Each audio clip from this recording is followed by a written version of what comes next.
You know it's this. Take a perk and a talk of that shit. Money swallowing like sis. Did it perfect in the kid. Got a billion who sang on my head. Look up better put on the road I just spent. I know we got $1 million. The devil that shit and I chip it again. Hello and welcome back, fellow anime lovers, to MangaMuse. I am delighted to have you join us once again in the world of fanfiction and fantasy. This is the 6th part of What If Deku Meets Powerpuff Girls. Special note, this fanfic is written and a masterpiece of ChiWriters on FANFICTIONnet. Do check and support the author too. Now smash the like, share and subscribe button for more. Also press the bell icon so that you never miss such great parts. Thanks for the introduction. Now let's dive into the world. The crowd was still buzzing from the hardcore battle that happened just a few minutes ago. Many of the pro heroes were shocked at such power displayed, while others wrote it off as nothing more than just one-shot things. I don't know, man. Those girls looked hella strong to me.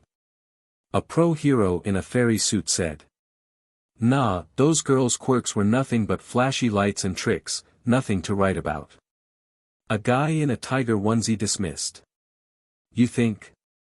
But then again, they are just children and they could be playing all that, just to get our attention. The fairy pro hero said. Exactly. I bet those sisters just had some effects quirks. No way they could really do that much damage, especially in first year. They're just kids after all. Some of the students from 1A couldn't really wrap their head around the battle. Some were shocked, impressed or both at what they saw. Okay, this is seriously insane. Like, do they drink dynamite before each meal or what? Kaminari exclaimed, not wrapping his mind around the battle they just saw. Well, I did guess those girls were strong, but I could never imagine abilities like those. Tsu muttered to herself, a little surprised at what she saw as well. That was such a manly battle. I just hope I experience a battle like that soon. Kirishima exclaimed, sobbing at the beauty of the battle he saw. People were sweat dropping at his words. Oh man. I didn't realize that the competition was going to be this tough. Uraraka drawled. Shut up, you extras. It was nothing special. Bakugou growled at his classmates. Oh please Bakugou. Even you can appreciate the sheer strength shown in the battle that happened. Jiru chided the blonde hothead. I don't have to do anything. Especially praise something that wasn't even special.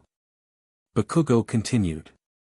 Izuku was another story, for he got a glimpse of his competition and realized that it was going to need for research.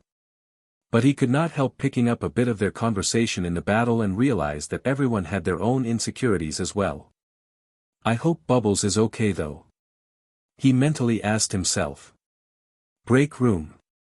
After the match, the sisters regrouped to tackle a certain issue that needed to be taken care of.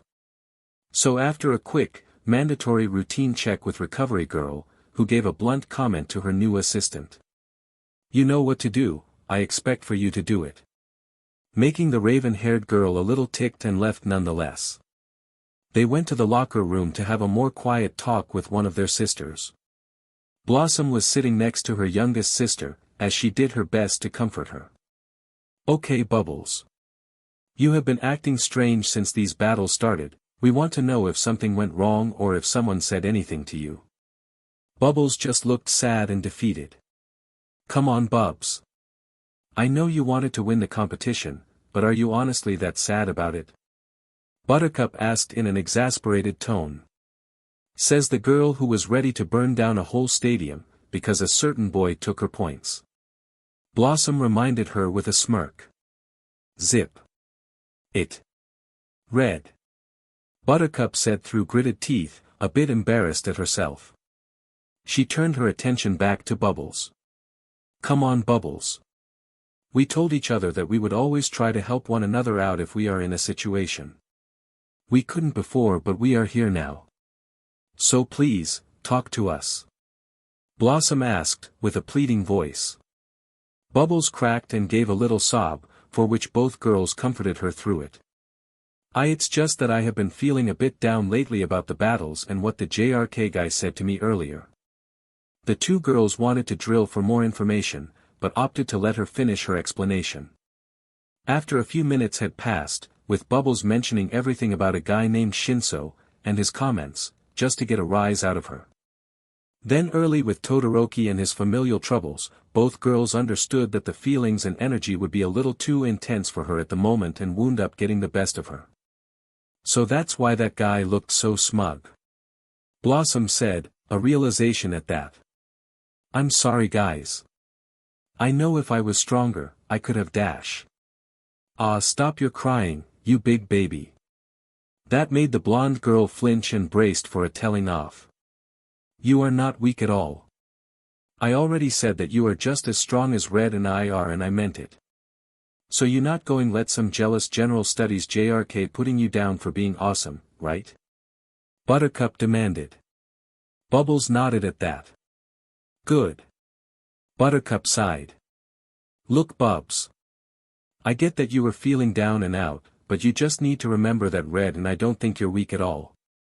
Sure, we may have implied it when we were kids, but right now I am telling that you are and always have been strong and in other ways than just strength.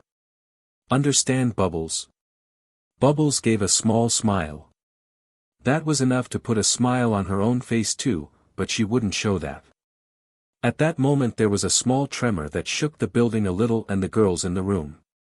What the F was that? Buttercup exclaimed. Look guys.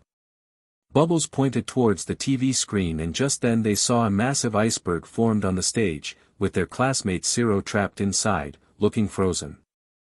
Welp, someone's having a bad day. Buttercup rolled her eyes. And we now have a sense of why. Blossom sighed, giving one last hug to her sister before she stood up. Well, I better go and get ready for my battle. Walking to the door leading out. Hey Red. Buttercup called out. Yeah Buttercup. Standing by the door leading out. Show him. Hell. She said, looking at her like she knows what to do. She looked at her youngest and still can't let that once sad expression go. Don't worry guys. Just make sure to come watch. And with that, she left. Buttercup nodded in satisfaction. Alright Bubs, time to support our sister. She stood up, ready to roll. Buttercup. Bubbles trailed. Yeah. Hope you're not still feeling bad or down anymore. She interrogated her, eyebrow cocked high.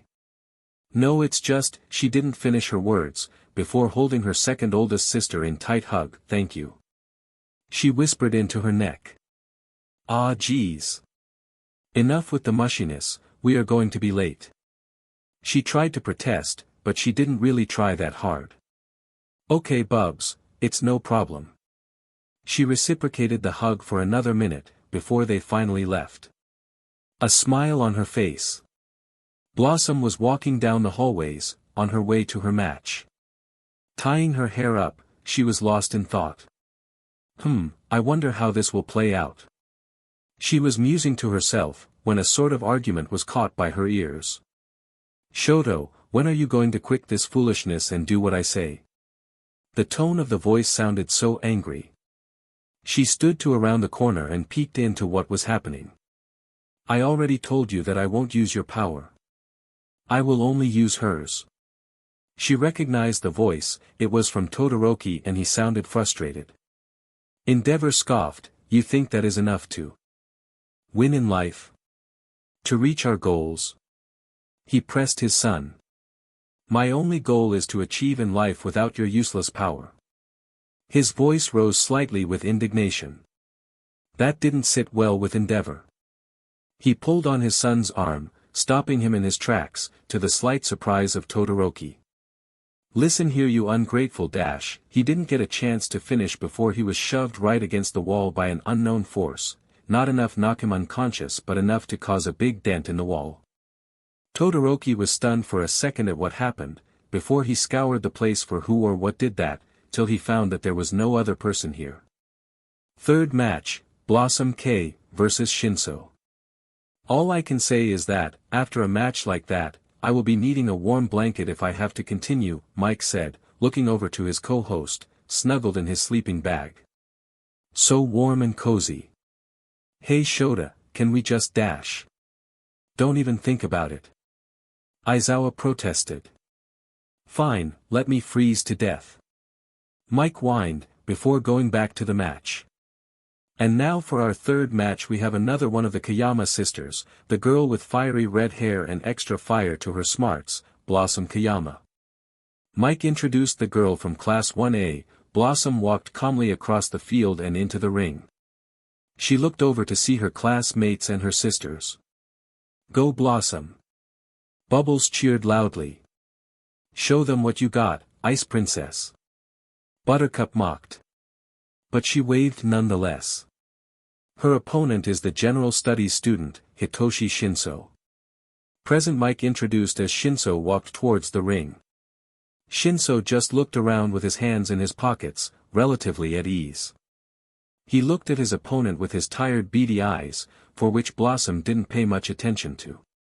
Are you both ready? Midnight looked between the two. Yes, ma'am. The both said at the same time. Alright, then you may begin. Midnight declared as she cracked her WHP to begin the match.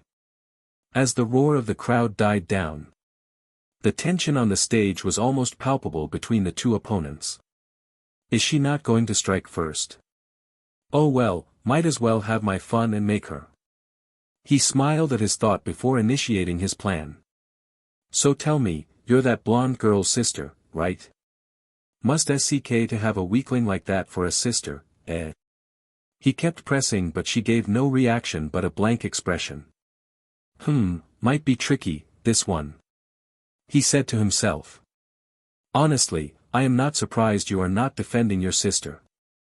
If I had a weakling like that for a sister, I would be silent too. It's sad that the hero course allows just about anyone in. But what do I expect when the qualifications are flashy and privileged having quirks?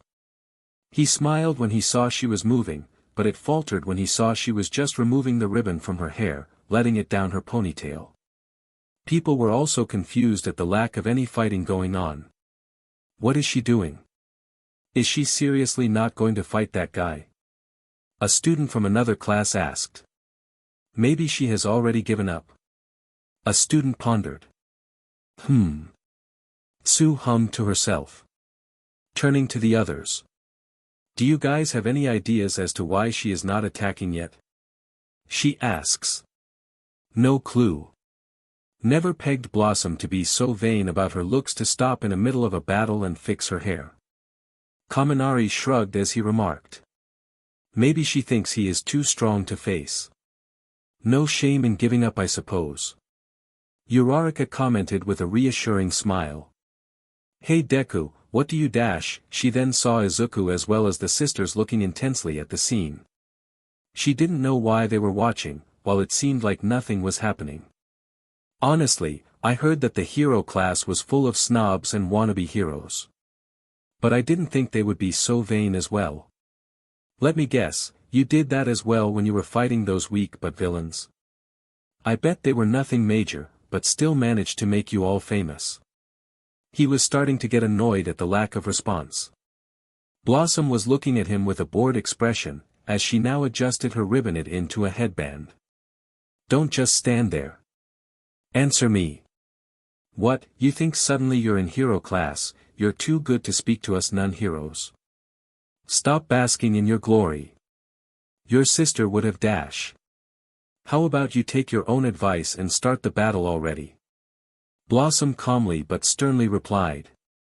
Shinso finally smirked, knowing full well that his quirk should take effect right now. He regained his composure. Ah, so you do speak, good. How about you apologize for being so rude and leave the stage for me? He was waiting for the game to end, until. Excuse me, but I don't take orders from bullies who pick on my sister. A scowl now adorned her face, hands on her peach, as she glared at her bewildered opponent. How are why you not dash, spluttering over his words. Brainwashed? Can't really say. Better for you to find out yourself. A devilish smirk now crossed her face. Shinso could not believe what was happening. Announcer booth. Well folks. I can't really tell you how much this match has turned to one side. Mike announced, before something his friend said caught his attention and took a break. Interesting. Very interesting. This is why the entrance exams are flawed. Aizawa mused to himself, as he watched battle.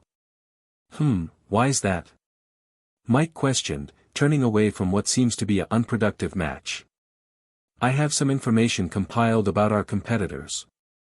Shinso's quirk is incredibly strong, but the entrance exam favored fighting foe villains, robots, basically giving advantage to those with physical attack quirks.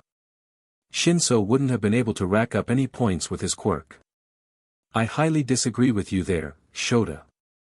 Mike and Aizawa turned around to the voice, that could only be from Principal Nizu. Yes, it's me. You wondering principal, who may be a dog, mouse, bear. I don't know. He said cheerfully, a small smile on his face. Principal Nizu, what are you doing here?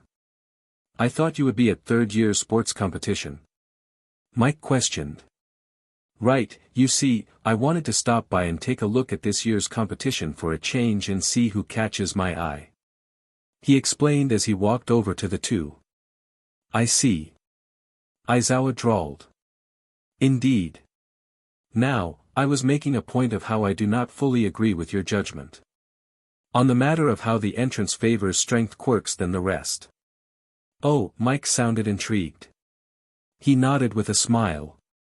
But it is better that you continue the commentary of the match, as this battle is the perfect example I can use. He gestured to his colleagues, who soon went back to the match. Hitoshi Shinso, quirk, brainwashing. Answering his question turns on a brainwashing SWCH in his opponent's brain, forcing them to do what he says. If he doesn't want the brainwashing SWCH to turn on, it won't. Mike announced. I don't understand, my quirk should be active. You're supposed to be under my control. Shinso shouted, losing his calm composure. Blossom didn't pay any mind but flipped her hair. Stop ignoring me. Answer me. Shinso shouted, frustration written all over his face. All right, if you wish. She complied, walking over to the boy. Shinso was taken back at sudden her approach, but had no other choice but to physically fight her instead. Honestly, I find you quite sad. That statement was enough to make Shinso throw the first punch, but was swiftly evaded by the target. All I have been hearing for the past 5 minutes is you droning on and on about how you were dealt a bad hand and that us Class 1A heroes have it easy. Even Mojo Jojo doesn't talk as much as you. Shinso didn't know whi the heck she was talking about, as he was focused on trying to land a blow. You honestly think it's easy that we got attacked by villains, on our first day? You think we had it easy, having to use our little training to fend against villains who had no qualms about killing us kids? But what do I expect from someone who must live their whole life hating all those who he hasn't met but deems their powers are privileges? Shut up. You know nothing about my life. Going in for a pathetic right hook that she manages to catch, much to his frustration. You're right, I don't know anything about your life, just like you know jack squat about any of ours. Her voice now rose. She threw the fist to the side, in a moment of being off-balanced, she gave her own right hook that sent the guy stumbling backwards. Momentarily cradling high cheek, as a bruise would most likely form. Blossom stretched her fingers. Honestly, as my other sister would say, you are weak. I am no martial arts specialist, but it looks like you don't even work out, evident by the lack of reflexes. She commented. Shinso quickly straightened himself out, darting forwards at Blossom, ready to attack. Eyes narrowed in anger. She blocked each attempt at an attack. Gave a few jabs back at his chest, shoulders and arms. Blossom dodged some more attacks, before fully going on the offensive. In her game face, she now charged at her opponent. She gave punches after punches, a high kick to his jaw and a cross slap that shook his senses. Not giving him much time, she gave a roundhouse kick that had Shinso fall to the ground, wheezing. He crawled away on his back, spouting out insult after insult. Blossom kept a level head, walking over to the fallen boy. "So that's your strategy, huh?" Shinso sneers, getting up. "Make an butt of me before you throw my dreams down the toilet." Not much of hero or y-. Blossom activated her powers, lifting Shinso few inches off the ground, facing her with her pink glowing eyes. "Will you shut up? Honestly, all you have been doing has been droning about how my sisters and the rest of my class don't deserve to be in the hero course, being privileged and all that, as if you know anything. But like you said, I know nothing about your life, but I understand that people look down on you for your powers, citing that it's a villain quirk, right?" He didn't answer, maybe because he was too stunned at what was happening or he knew she was right to even disagree. "You wanted to be a hero so bad, then stop being a total whiny BRT and work on yourself and stop relying on your quirks so much, for there can be more people like and my sisters." Realization crossed the boy's eyes. "Yeah, that little trick won't work on me or my sisters, especially the weakling you mentioned so many times." Shinso at this time was thrashing and trying to break free from her hold, but Blossom was not having it. "You know what, the match is over. How about if you're so worried about your dreams, then actually train and be better?" Dropping the guy with a thud. "I think we're done here." She walked away, turning her back at her defeated opponent. She paused, to hear him running over at her. She gave a deep sigh. Before the punch could make contact to the back of her head, Blossom ducked, and sent a telekinetic blast that pushed him out of bounds. Shinso was deemed unconscious by midnight. Shinso is unable to continue. Blossom is the winner. Midnight announced as the stands erupted into applause for the match. Many of the martial arts style heroes were amazed at the raw skills of Blossom, while others were bored at her non-use of her quirk. Buttercup turned to her classmates with a smirk.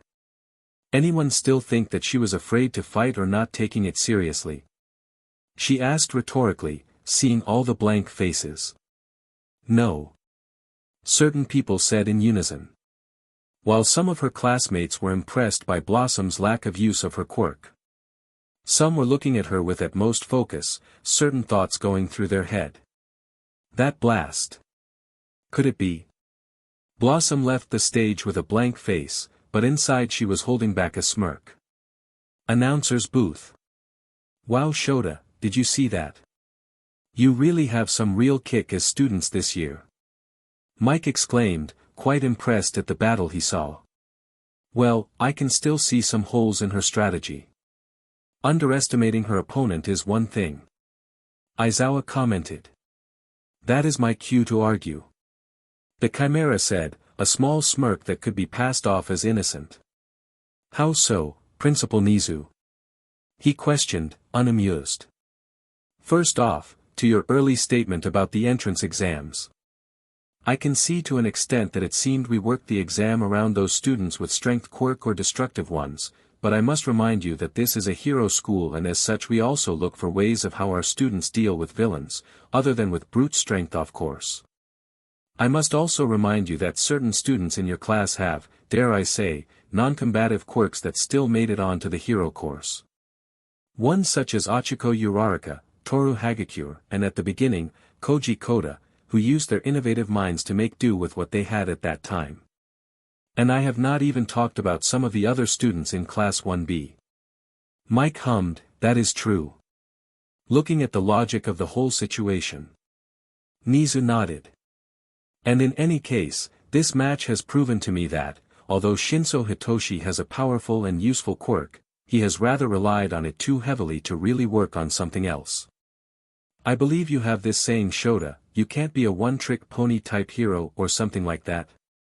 I also remember that you rose the ranks at a certain sports festival some years ago, after some much-needed training in DSPLN. I would hope you understood after, that hard work and dedication is what can make a person a hero, whether or not you have a strong quirk or not. Aizawa seemed to be losing some footing, but he didn't let it show on his face.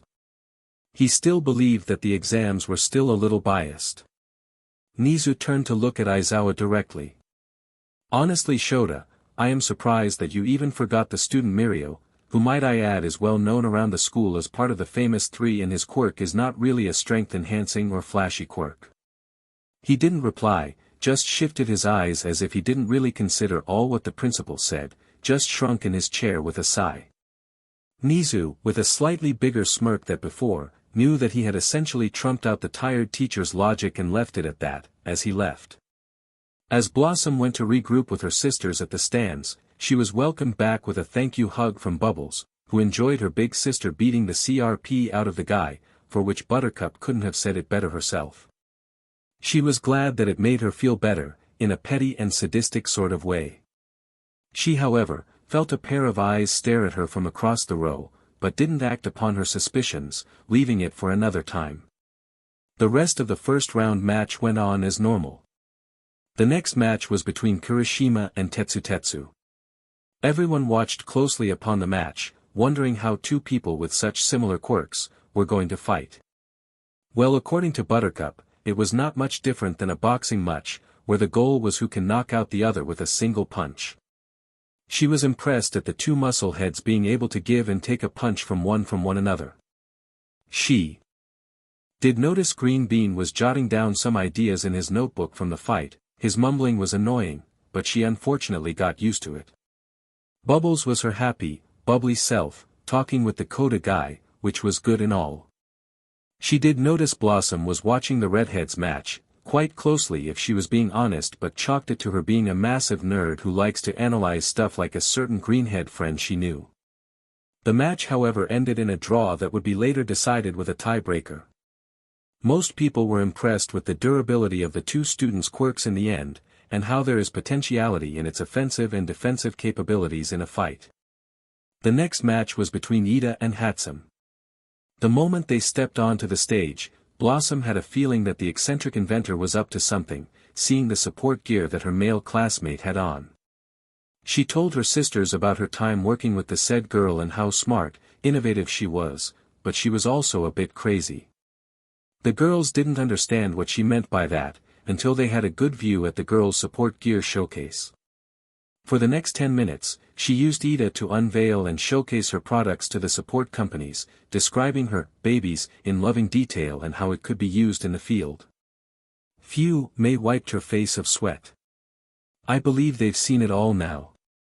The manic pink-haired inventor looked very pleased with her showing. Hatsum is out of the ring. Ida moves on to the next round. Midnight's announcement was met with silence as the whole crowd, the teachers included, just stared flatly at the pinkette. You deceived me. Ida cried out as he witnessed May just give up on the match entirely.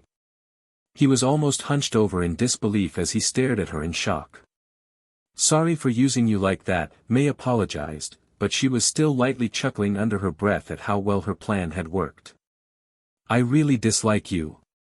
Ida declared as he pointed at her with his arm fully extended. The teen was shaking in a mixture of embarrassment and rage. The whole thing was quite sad but funny.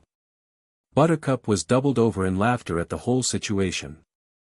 The next match was between Kaminari, Class 1A and Ibra, Class 1B. Buttercup recognized her from Todoroki's team and instantly felt her aura flicker out, before cooling her emotions and watching how far this match will go. Spoiler alert, it didn't go so far, lasted about 2 seconds after Ibra totally blocked Kaminari's attack, short-circuiting his brain, leaving him open to the mercy of the girl's vine restraints. Ah yeah. Way to represent Class 1B. Tetsu exclaimed as he cheered his fellow classmates. Man, she's good. Jairu said nervously. Her powers are quite impressive, but I love her hair the most. Bubbles said in joy. I can give it to her, that ability is cool. Buttercup admitted under her breath. No need to be so jealous, Class 1A losers. A certain voice called out to the entire class. They turned their heads to see a certain student, who they realized was from Class 1B. A guy with short slick blonde hair, his irises are a periwinkle blue, his pupils white, and his eyes are shaped so that they're slanting downwards towards the far sides of his face, usually left half closed. This, along with his signature smirk and head tilt, gives him a rather contemptuous look. Didn't he say he'd settle this in a second? That's strange, he was defeated in a second, wasn't he? Class A is supposed to be better than Class B, so isn't that weird? Monoma laughed cynically at his jokes. Before Buttercup could redirect her anger at the pretentious JRK, the sound of a karate chop was heard. People were silenced for a few seconds, seeing as a girl, that seemed to also be from the guy's class, chided him, mumbled out an apology before dragging his unconscious self back to their seats. That left people to have one collective thought running. That guy is weird. After the weird encounter, Bubbles was just trying to focus on the match, when he Izuku meticulously write in a charred-up notebook of his. What ya doing, Izuku? Bubbles asked, curiosity taking over. Izuku nearly jumped at her question, as if he just realized she was there. Slowly, he sat up and turned to her. Nothing much. Izuku finally replied before holding up the book. I've just been writing down a few notes about everyone's quirks. I just like analyzing certain people's quirks and seeing what makes them tick. Have you been writing in the book for all of the matches? Bubbles asked, saying the question Blossom wanted to hear so badly. Izuku nodded without hesitation, flipping through the pages. Yeah. It's a habit of mine, see? I always want to know more about people's powers and skills. These battles great way to observe every aspect of the intriguing quirks I come across. At his last sentence, Izuku got a little quiet, glancing around as if he just let a big secret slip. Or something like that. That is a very useful notebook to have then. Tenya mused. Figuring out your fellow competitors' weaknesses and strengths so you know how to adapt to them in combat. Blossom could not sit silent for any longer. You must be careful, Izuku. That got the green-haired boy to WHP his head at her. That is a helpful book, but if you're every bit as smart and calculative as I know you are. Those thoughts and analysis notes will need to be kept safe, or risk being used for evil, understood? Blossom knew that Izuku was a good person and would not use any ideas he got from her or her sisters against them, for evil. But she did make sure that they did not show all their cards, in case the book falls into the wrong hands. It also helps that they kindly ask that he does not write much about them in the first place. Well, I mean you're right. Something like that could be used to bring down heroes to their knees. Izuku squeaked, as he really understood how that could sound. That's not really what my notebook is intended for. Still, it does provide a great source. Tenya insisted, stiffly nodding in approval, much to the girl's eye rolls. After all, it is a great precaution to know your enemy before you fight them. Isn't that right, Uraraka? But as Tenya turned to the brown-haired girl, he saw that she was gone. Oh yeah, that's right. Isn't her battle next? Buttercup casually asked. Yeah, she's fighting Kakin. Those words were enough to make Buttercup understand without further explanation. For the first time in a while, she felt bad for the girl. Alright you two, let's look for her. Saying those words, surprised the two boys, but they followed nonetheless. Waiting room. As Ida opened the door, with two more people behind, a girl's voice greeted them. Oh Ida, I never got to say good work before, you did great out there. Anyone could tell that he was still not happy at the outcome but nevertheless remained calm. Oh, Urak, whoa, what's with that face? Ida not so subtly exclaimed. My face? Uraraka questioned, having a face of slight torment on. He means, your face looks like when a dead man goes to war. Buttercup bluntly remarked, much to the shock on Ida's face. Oh, it's just my nerves. Guess I'm not so good at hiding my emotions. She said embarrassingly. Obviously. Buttercup thought. I see you're up against Bakugou, after all. Not exactly an easy fight. Ida spoke. Uraraka lowered her head, face full of worry she tried to hide with a smile. Yeah, I'm really scared. But seeing your match, I felt much better. She said it with a smile. What do you mean? Ida asked, but with Buttercup's failure to hide her laughter, he knew what she meant. Uraraka. Izuku stepped towards he with concern. Deku. That name made Buttercup stop her laughter. Huh? Weren't you all watching the matches? Well, most matches are done, yours is remaining before mine though. He said, feeling a bit guilty about going after her and getting more time to prepare. I'm next. My fight. She said it in a way as if to brace herself. It will be okay, I don't think Bakugou would use the full-strength explosions on a girl. That made a certain girl ticked. What does being a girl have to do with this? Buttercup demanded to know, making Ida flinch a bit.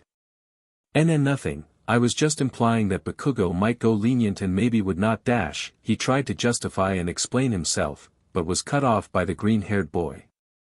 He would. Izuku said with a serious face. That got a slight whimper from the brunette. Everyone's trying to become number one to make their dreams come true. As he says that, he had a mental image of Bakugou's devilish smirk. Even if it's not Kaken, no one would think about holding back. But Uraraka. As he said that, he pulls out one of his notebooks from his pockets. There's something I need to give to you. Ochako looked at him, a little confused. What are you dash? In here I crafted a plan for you. I listed all of Kaken's weaknesses and strengths, and I also came up with a course of action on how you can knock him out. With this, you're bound to win the battle and move on. Tenya brightened at the idea. Ah, I see. This would be a great strategy to prepare for battle. Buttercup just stared at them, not saying anything as they continued. Ochako nodded, smiling. Yeah. You really outdid yourself. Thank you. But instantly, the last word of Ochiko's sentence caught the three's attention. But? Buttercup questioned, a cocked eyebrow. As they stared at her quizzically, Ochako sighed before sitting up with a determined stare. I won't be needing the notebook, Deku. Or the strategy inside. This statement shocked the other two. What? Ida gasped. Perhaps, you shouldn't be too hasty, Uraraka. This could become a helpful crutch to fall back on. He insisted. Ochako nodded. I agree. Which is why I'm refusing it. The two boys quieted at her words, while Buttercup continued to listen. You don't want anyone else's help, do you? Buttercup asked, knowing the answer. Ochako fidgeted with her uniform. Kind of. Not exactly. It's not that I don't want it. I just don't need it. How come? Tenya asked. Ochako pressed her lips together. I don't want to feel weak compared to others, you know. I realize that all this time, I've been relying on people too much. Even in the Capture the Flag event, Blossom was so strong to face up against those many people by herself, even if Hatsum was there or not. She had her own strength, as does Deku.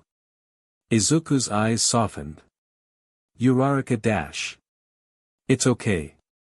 There's nothing wrong with teamwork. But, now. Ochako stood up and curled her fists. I can't do that. Only I can get me through this battle. Once I'm on that battlefield, it'll be me versus Bakugou. Moving past them, as she made her way to the door. Everyone is giving it their all and that makes us rivals, including you and me, Deku. She shot a narrowed-eyed glance at Buttercup, who shot her own, though no one saw it. All of you. So, I will see you all in the finals. She said with a shaky but slightly determined smile. With that, she left. I don't get it, why wouldn't she accept the help? Doesn't she know that she is weaker compared to Dash? A loud slam echoed through the room, making Ida and Izuku flinch in surprise. But were more scared at the glare that Buttercup was giving them. Are you freaking serious or you're that dense? Buttercup asked low and intimidating tone. I was just remarking shut up. That made him silence, but still look unchallenged. Brunette said that she wants to do things on her own and we have to respect that. Whether she wins or loses, it doesn't matter, so how about you get your old-fashioned head out of your butt and think about what you said. Idiot. As she concluded, she moved past the two boys in a huff, leaving them alone. Ito looked quite insulted. I was only stating a fact. Honestly, some people can't accept the truth, he said, as he left as well, while Izuku couldn't help maul over what she said. 7th match, Bakugou vs Ochako. Instantly, people scrambled for their seats, making sure not to forget anything as they did. Once everyone was prepared, they kept their gaze locked on the battle arena. But before she could say anything, cheers suddenly shook the stadium as Present Mike spoke again. And now let's bring out our final pair. After he said that, two people walked out into the open, making their way to the center stage. And as Ochiko's confident expression flashed on the screens above, the crowd cheered loudly. Let's go, Ochiko! Ida screamed. As Ochiko straightened, frowning in determination, Present Mike began with his routine. In one corner, we have a student from Class 1A. With a quirk that will catch you slipping and tripping, she's bound to blast off into the top 4. It's Ochiko Uraraka. As people clapped some more, Buttercup slowly stopped as she fixated on the screens with a disgusted look. Ugh! Look at that! Others looked at the screen, curious to see what Buttercup was talking about. And it was then that they were met with the unpleasant scowling face of Bakugou. Eek! He looks so crazy. Bubbles squeaked, trying to look away. Next to her, Izuku sighed softly, that's Kaken for you. His voice is immediately drowned out however, by Present Mike, and in the other corner, we have a strapping gentleman also from Class 1A. Fiery stares and spiky hair, this guy is ready to bring the heat to this match. It's Katsuki Bakugou. As the crowd cheered, Bakugou didn't even bother to look happy, nor did he bother to look at the crowd. Instead, his glare was adamantly fixated as already preparing herself. Before Midnight could step in and say her usual phrase, Bakugou put a hand out suddenly, making her stop in her tracks. If you're looking for a fair fight, back out now, he growled. Ochiko's eyes widened. Huh? You heard me, pink cheeks. If you're smart, you might as well drop out of the match now. Because I won't be holding back on you. Ochiko was quiet, taking in the words. Until, her glare grew in intensity. Don't worry, I'm counting on it. Bakugou gritted his teeth, just as Midnight decided to swing down her baton. Begin. Instantly, Ochiko rushed over to him, a plan in mind. And instantly, the ground shook as fire bloomed from Bakugou's hands, straight at the girl, sending her back without a care. As the hit landed, the crowd let out some poos in reaction and several people winced in terror. But Ochiko was still standing, chiding herself at a rookie mistake. Stupid. I knew that attack was coming, and I still didn't dodge it, she said under her breath. A smoke cloud grew to cover the arena, shrouding some things from view. Some people in the crowd leaned forward, trying to see better. Man, what's going on? I can't see anything. Buttercup whined. But just as she said that, Blossom hurriedly pointed, over there. Sure enough, out of the smoke, where Blossom was pointing, Ochiko's gym shirt came flying out, for which Bakugou on reflex, shot a blast straight at it. Not realizing it was a decoy. Huh? Bakugou muttered, frowning at the shirt. Before anyone could notice, Ochiko rushed him from behind, shoving him hard. She pulled back, ready to touch him and finish the match. This is my chance, I can make him float. A determined face, as she was nearing her objectives. But unfortunately for her, Bakugou could see her attempt from the corner of his eye and wasn't going to let her get an inch more closer. Die! Without hesitation, Bakugou aimed a large explosion at her, blasting her away. As she skidded to a stop, she launched herself back at him, keeping low to the ground. Once bakugou blasted her away, kicking up debris and dust. Yet, Ochako got back up again, still trying to rush at him. Jeez.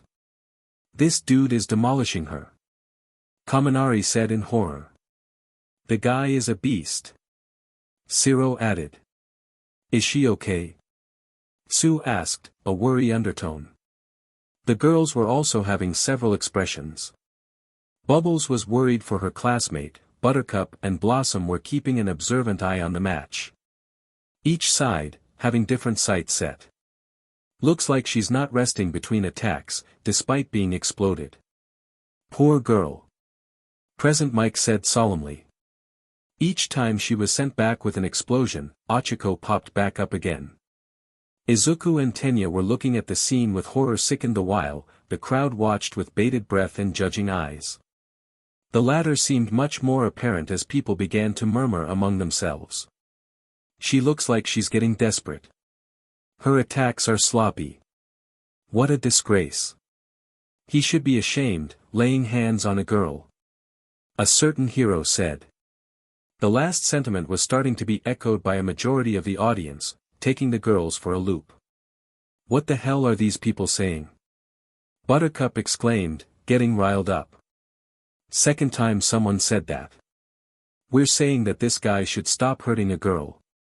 Someone a couple of rows up shouted. Blossom had enough as well. Oh, that's ridiculous. Why should Ochako being a girl have anything to do with the match? Can't you see? He's clearly exploiting his advantage over her. It's biology. Another person yelled. Yeah. He should stop being a bully and get her out of the ring already. Interestingly enough, that comment came from Lady Hero. All of you shut upppppp. Immediately, the crowd quieted at the sonic scream form bubbles. All girls were up now, standing with a stormy look in their eyes. Honestly. Are you all mental? You have no right to talk down on her, just because she's a girl. Blossom reprimanded them. Yeah, in case you jerks haven't realized, there are girl heroes among you, who are also tough as nails. Buttercup might have seemed to be talking about other female heroes, but she was referring to her and her sisters. So shut up. The only person you should be ashamed of is yourselves. Bubbles screamed, you have no right to tell people to hold back. Uraraka is more than capable of handling it, and you need to accept that. Or back off. The girls said in unison. Many of the class 1A and B were shocked to hear the girls' outburst. Even Izuku was surprised. Whoa. He said under his breath. How disrespectful. Said Ida, appalled his classmates' behaviors. That statement was more shocking to the audience, because the girls pretty much talked back to the pro heroes, something that was really taboo to do. What? Said most of the common audience, who were shocked. They have the nerve to talk back to heroes? Said a random person. The hero part of the stadium was just puzzled that some little girls were shaming them and basically ordering them to shut up. They risked their lives to help the world and that's the thanks they got. Looks like those girls are causing trouble again. Death Arms growled along with most of the pros. I knew they were trouble. With their powers and attitude. Empty Lady said, waving her hand dismissively. Honestly, who are you kids to tell us what to do? Another hero scolded, as if ready to teach them a lesson. Yeah. You better learn some basic respect, little girls. Another person said. Why I oughta dash, Buttercup was ready to show the crowd what this little girl could really do, until. Those girls are right. How dare you assume that a person is weak, just because she is a girl? If that's your way of thinking, go home and change your life. Aizawa said, his voice a little more stricter this time. Bakugou's fierceness is an example of a notable attribute in heroes, which is not underestimating his opponent. This is no exception no matter who decides to walk on the UA stage. I wouldn't say the guy's attitude is notable in a good way. Buttercup said underneath her breath, but shrugged nonetheless. Honestly, these people could be such idiots. At his words, the people who were protesting seemed to lose steam, though some still had a bitter taste about some little girls telling them off. But before anything else could be said, the stage shook again. Ochako had just gotten blasted back, and it took her a little longer to stand up. Meanwhile, Bakugou paced the stage, clearly agitated. How are you not dead yet?" he murmured. As she stood up, Ochako was suddenly smirking as she wiped her face, some soot coming off with it. She said before swallowing. "I can't answer that, but I can tell you one thing." Bakugou's eye twitched with confused rage. "What?" Ochiko's smirk grew. "Thanks for not looking up." Silence overtook the arena. Then slowly, Bakugou looked up and so did the crowd. And they were greeted with the sight of floating rocks in the sky. "No way," Bubbles whispered. Blossom nodded. That was her whole plan after all. That was when Ochako suddenly brought her hands together, touching her fingertips. After that, it was like a swch flipped as all of the rocks lost their zero gravity and fell, and Bakugou was right in their impact radius, looking up at them falling down. Almost all of the crowd was standing now, as they watched the rocks fall. Since when were there rocks floating? And how did she dash? Tenya started to shout. Her quirk. Surprisingly, the answer didn't come from Blossom, who was about to say the same thing. Instead, it came from Monoma as he watched them fall. It's a shame that pro heroes didn't notice it. She was planning to use her quirk at the beginning. She wasn't throwing herself at Katsuki for no reason. He explained. She was trying to get him to create rocks from his explosions. Buttercup hated to agree, but understood. Blossom nodded, admiring her tactics. And all she had to do was use her quirk to float them up and catch Bakugou in the crossfire when it was complete. Buttercup slowly smiled as she looked at the stage. Her power is really something. Go Ochako! Izuku shouted. Down below, Ochako grinned as she rushed at Bakugou again, aiming to touch him with her quirk. But as she got close, she noticed something on Bakugou's face. He looked calm. Abnormally so. Oh no. Tenya turned to Izuku's terror-stricken voice. But before she could ask what's wrong, the minute she turned away from the stage, an explosion had taken place. Suddenly, large blasts of fire rocketed into the air like fireworks, taking down the rocks in one fell swoop. The blast's shockwave was instantly pushed out, knocking back Ochako and rattling the crowd. It was quiet, as tendrils of smoke surrounded the hazy arena. And as the smoke cleared, Bakugou was in the center of the destruction untouched. While his opponent was struggling to get up, before she was K.O.D. Uraraka's down. Present. Midnight yelled amid the quiet stadium. Last match, Izuku vs Jirota. Ochako was wheeled away to Recovery Girl's office, where funny enough, Buttercup also went to, knowing RG would want to do some training with her. There was some time before Izuku's match and he wanted to go and check on his friend, but would have to wait before then. He instead was going over some last-minute notes he had in the break room. Brainstorming some ways of how to go about the battle. He caught a glimpse of what his opponent could do and wanted to be best prepared. He was so wrapped up in his thoughts, that he didn't someone come into the room. Hey young Midoriya. Yagi greeted him in his skinny form. That brought the boy out of his rambling, thoughtful concentration. Oh, hey All Might. He embarrassingly said, realizing he was deep in thought. Sorry I didn't find time to catch up. But I see that you were able to work one for all into the race, great job. Yagi praised the boy. Thanks All Might. He gave a happy smile. Honestly, I am a little shocked that you were able to use that much of one for all. Although it's not really a lot, but hey. His comment kind of chipped a little at Izuku's smile but didn't show it. Anyway, how much can you use now? My guess would be 4 to 5%. He remarked. Izuku quickly snapped out of the sour mood to answer. Oh yeah, I believe I can at least use 5 to 7%, 10, for a short PRD of time. He deduced. All Might gave a thoughtful hum. Well, it's not much, but at least it is better than nothing, I suppose. There was a twinge of disappointment that was not lost to the green-haired teen. Anyway, I am glad my teachings are helping even remotely get used to one for all, kid? He said, patting his own back at his supposed teaching skills. Izuku nodded. Yeah, I couldn't have done it without you or the Koyamas. He said in a matter-of-fact tone, that caught All Might off guard.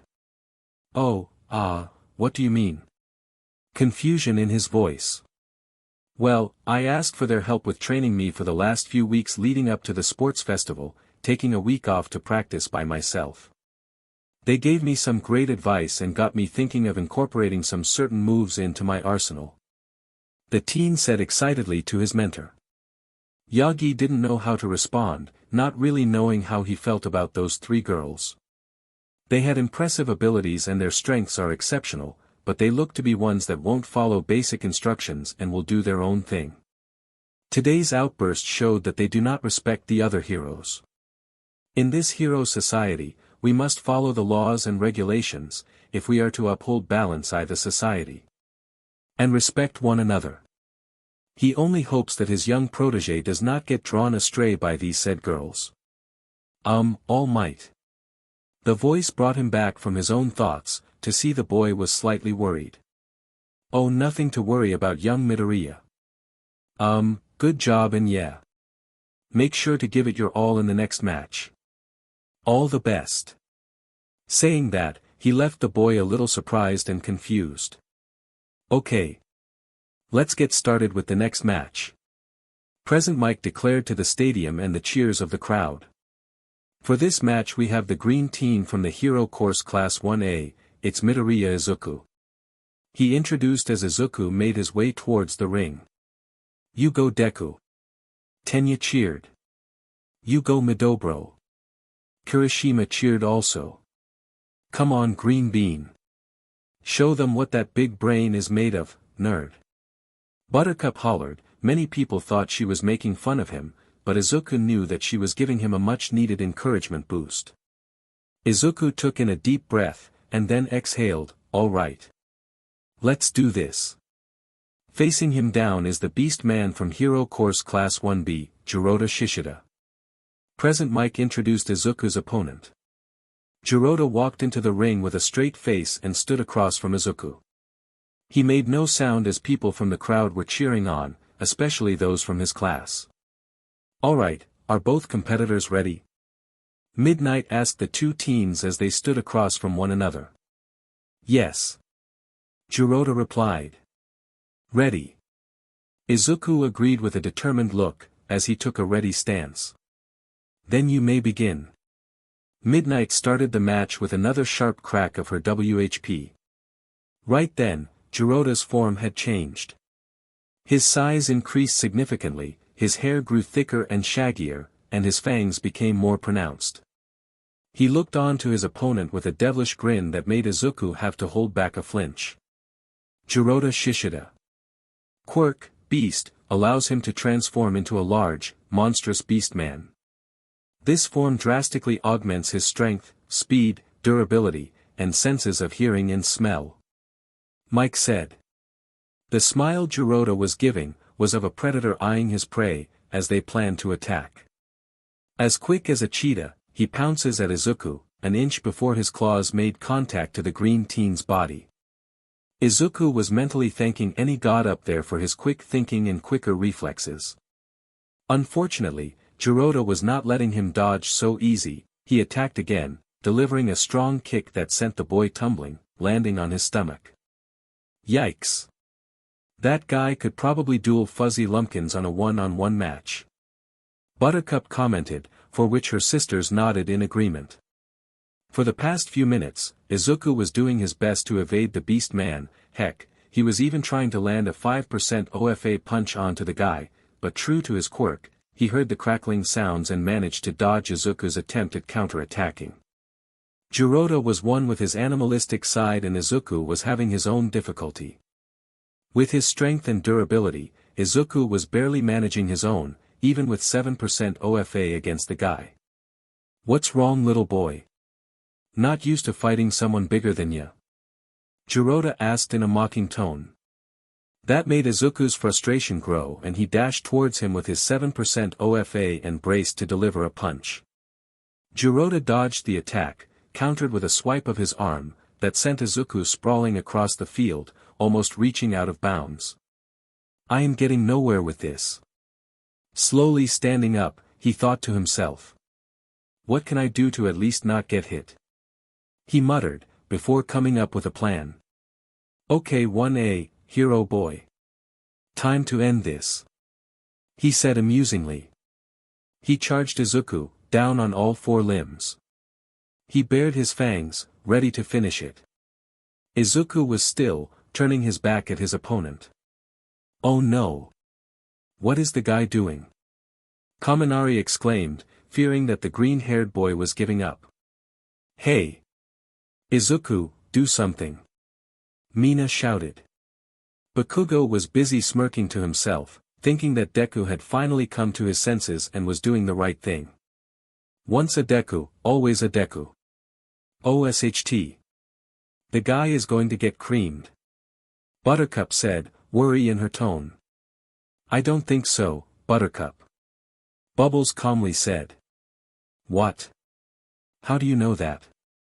The guy's back turned to the beast man. She loudly exclaimed. "Just look." Blossom offered, like she knew something to. Buttercup watched closely, hoping she was wrong. As Jirota attempted to pounce on his prey, Izuku, squatting down, using 7% OFA, leapt into the air doing a backflip that went over the unsuspecting beast man and when he made some distance between the both of them. Recovery girl is seriously going to kill me. The thought passed through his mind, as he activated 50% OFA. With both hands interlocked together, he brought it above his head and smashed down on the concrete ground, sending his own earthquake in cracks that sent the field to pieces. Jirota didn't know what to do, as he was caught in the blast and did his best to avoid injury, but in doing so, jumped out of the way and onto the grass fields, where he was safe but lost due to being out of bounds. There was a quick chorus of silence before midnight came out of it. Jirota Shishida is out of bounds. Izukumidoriya is the win dash. She however could not finish her statement, she gasped, seeing the said winner on the ground, clutching his swollen, bruised arms in pain, a gritted expression of regret crossed his face. Silence and concern were voiced around the stadium. "That idiot!" an angry voice said. While Cementos was busy repairing the broken stadium after the match, which ultimately resulted in a student with 2 broken arms, Izuku was taken by the Robomedic team straight to Recovery Girl's office. There, he was being tended to by a peeved-off heroine and visited by a familiar face. 5 fractures on his right arm and 7 fractures on his left. He also seems to have dislocated his right arm, and not to mention they are both swollen and he has lost sensation in them. Recovery Girl recounted all the damages, a stern look adorning her face before looking at Yagi. "He pushed himself too hard, making a fool's error, but I'm not surprised, you being his teacher," she said, sending the man a disapproving look. Yagi was taken aback by that statement. "I understand, Recovery Girl, but I think that young Midoriya really acted as a hero, thinking outside the box with that attempt." Securing his place in the 3rd round, his tone was as if he did not understand the severity of the medical officer's words. She diverted her gaze back to her patient, bare-chested and with arms swollen, bruised, and covered in minimal wrappings. "Do not praise him for his recklessness. He needs to be more careful with his body, or else things could have been much worse. This level of damage would have needed me to insert metal rods, impacting his arms' mobility and use of them in the future," she concluded with a knowing tone. "Would have?" Before Yagi could even respond, "Is he okay? Midoriya?" The door to the room opened with a bang, causing the scrawny hero to startle, coughing up BLD. "They scared the CRP out of me," the hero muttered under his breath, regaining his composure.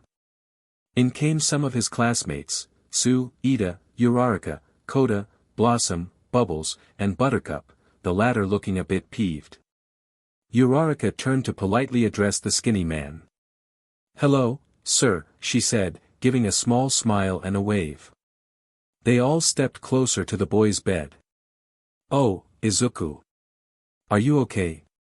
You had us worried there." Bubbles was the first to speak, worry laced in her voice. Koda stood behind, quiet but with a worried expression on his face. "Yeah, Midoriya. Quite honestly, that was very foolish to act so brash," Ida sternly remarked, which made Izuku slightly flinch. "You cannot keep injuring yourself like that. Most pro heroes won't sign a sidekick that hurts themselves and—" "Alright, man, he gets it. You don't have to be so harsh on the guy," Kirishima spoke up. "True, Ida, you're just rubbing salt in the wounds," Sue bluntly commented, effectively silencing her uptight classmate. Izuku was embarrassed but more so touched that some of his friends were here to check on him, which made him feel bad for his actions. He couldn't help but avert his eyes from the glaring stare of one of the Kayama sisters, knowing fully well the situation he brought upon himself. "Alright, everybody out, visiting hour is over. My patient will need some intensive healing before his next match," Recovery Girl announced, wanting the students to leave. "Are you going to perform surgery?" Uraraka exclaimed, making a few people, namely Bubbles, worried. Ida cut in again. "Miss Recovery Girl, surely he could not go on with the rest of the battle in this state, even with surgery?" Ida asked, dramatic and robotic in his approach. A pair of green eyes rolled at the mention of that. "You don't need to worry your little heads, just leave me to do my work." "That includes you, sir," she said, eyes landing on the skinny man, who reluctantly walked away. As they were making their way out, Yagi turned to address the last student in the room. Miss, as Recovery Girl already mentioned, we must leave. So I ask." "That's okay, sir. She is my assistant and I will need her help to handle this work," Recovery Girl said point blank. Yagi was spluttering but could not say anything, for fear of exposing his true authority, giving her the go-ahead to shut the door in his face. "Some visitors get on my nerves," the elderly lady muttered under her breath.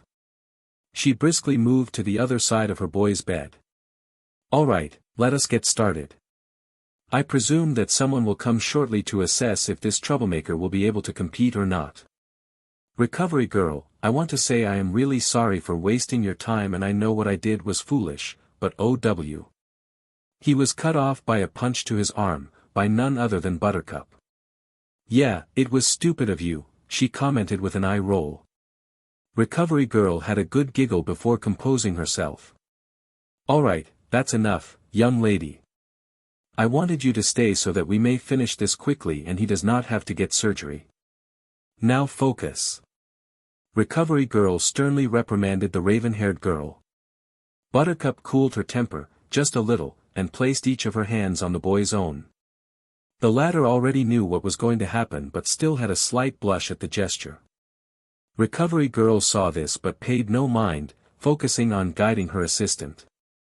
"Now, Buttercup. From my understanding, your other part of your quirk is that it allows you to convert your plasma energy into a different form of energy to heal the injuries of your companions." "Yup," Buttercup responded, eyes closed. The woman nodded. "Very well. I have mentioned to you, on more than one occasion at our lessons, that your ability is quite a rare and remarkable ability, with some people's healing ability only managing to work to a certain extent, I being one of them. That is why I want you to be careful in using your said ability in the open. A lot of very bad people are willing to do anything to acquire that specific ability," Recovery Girl cautioned, a dire tone coming out. Yeah, don't worry, Granny. Can I get started on him now?" Buttercup remarked, as if she did not listen. The elderly woman just huffed. "Very well, Missy. Honestly, young people these days," she sighed before saying, "Now, Buttercup, I want you to concentrate on those specific areas of the body and nothing else. I have noticed that when you activate your quirk, you tend to release more energy than needed. While I can admit, it is impressive that you do not tire yourself out so easily, I want you to concentrate on directing the flow of your powers in one direction. Buttercup did as she said. She concentrated on the task, activating her powers, eyes alight, a greenish-yellow luminescent glow came from her hands and enveloped the swollen, injured arms of the boy beside her. To Izuku, the sensation was usually strange, comforting, and oddly tingling. The feeling was as if a heat source was covering his arms, much like a heat pad used to aid in relieving aches, pains, and muscle stiffness. The energy flowing through his arms essentially repaired the fractures, boosting his own healing factors and easing the inflammatory response that the body was carrying out. If Buttercup was being honest, she had never really needed to use her healing abilities on a regular basis when she was home. She considered the power to heal a lame one and always thought that one of her other sisters would be a better fit for the power. Okay, there were times back when injuries were caused by accident and she was glad that she had the ability to heal. Those were times when it made her realize that sometimes, force is not needed.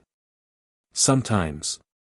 In no time, the injuries sustained on the arm were greatly reduced, until there was nothing but a slight touch of redness left to deal with. Seeing this, the elderly doctor could not help but give a small smile. Very good, dear. You may leave the remaining work to me and sit down to rest. Buttercup did as she was told. She may not have felt tired, but was happy to sit down and relax a bit. After the youthful hero applied some medication and gave the boy a good scolding lecture about health and safety, she left the room to inform the sports committee of the dealings. This left the two teens behind. Izuku, after getting over the initial embarrassment and shame of the lecture given, was brought out of his thoughts by a badly contained snicker. Huh. Sorry, dude, but it was kind of funny to see Granny chew you out for that. The raven-haired girl did not try to hide her smirk, which made the green-haired boy even more flushed with embarrassment. Calm down, Green Bean. I was just messing with you. I was impressed by your last match out there, really stuck it out to the end, Buttercup said, not losing her playful smirk. That made the boy oddly happy, expressing it with a big smile of his own. Thanks, Buttercup, I appreciate it, and I am impressed by your healing quirk.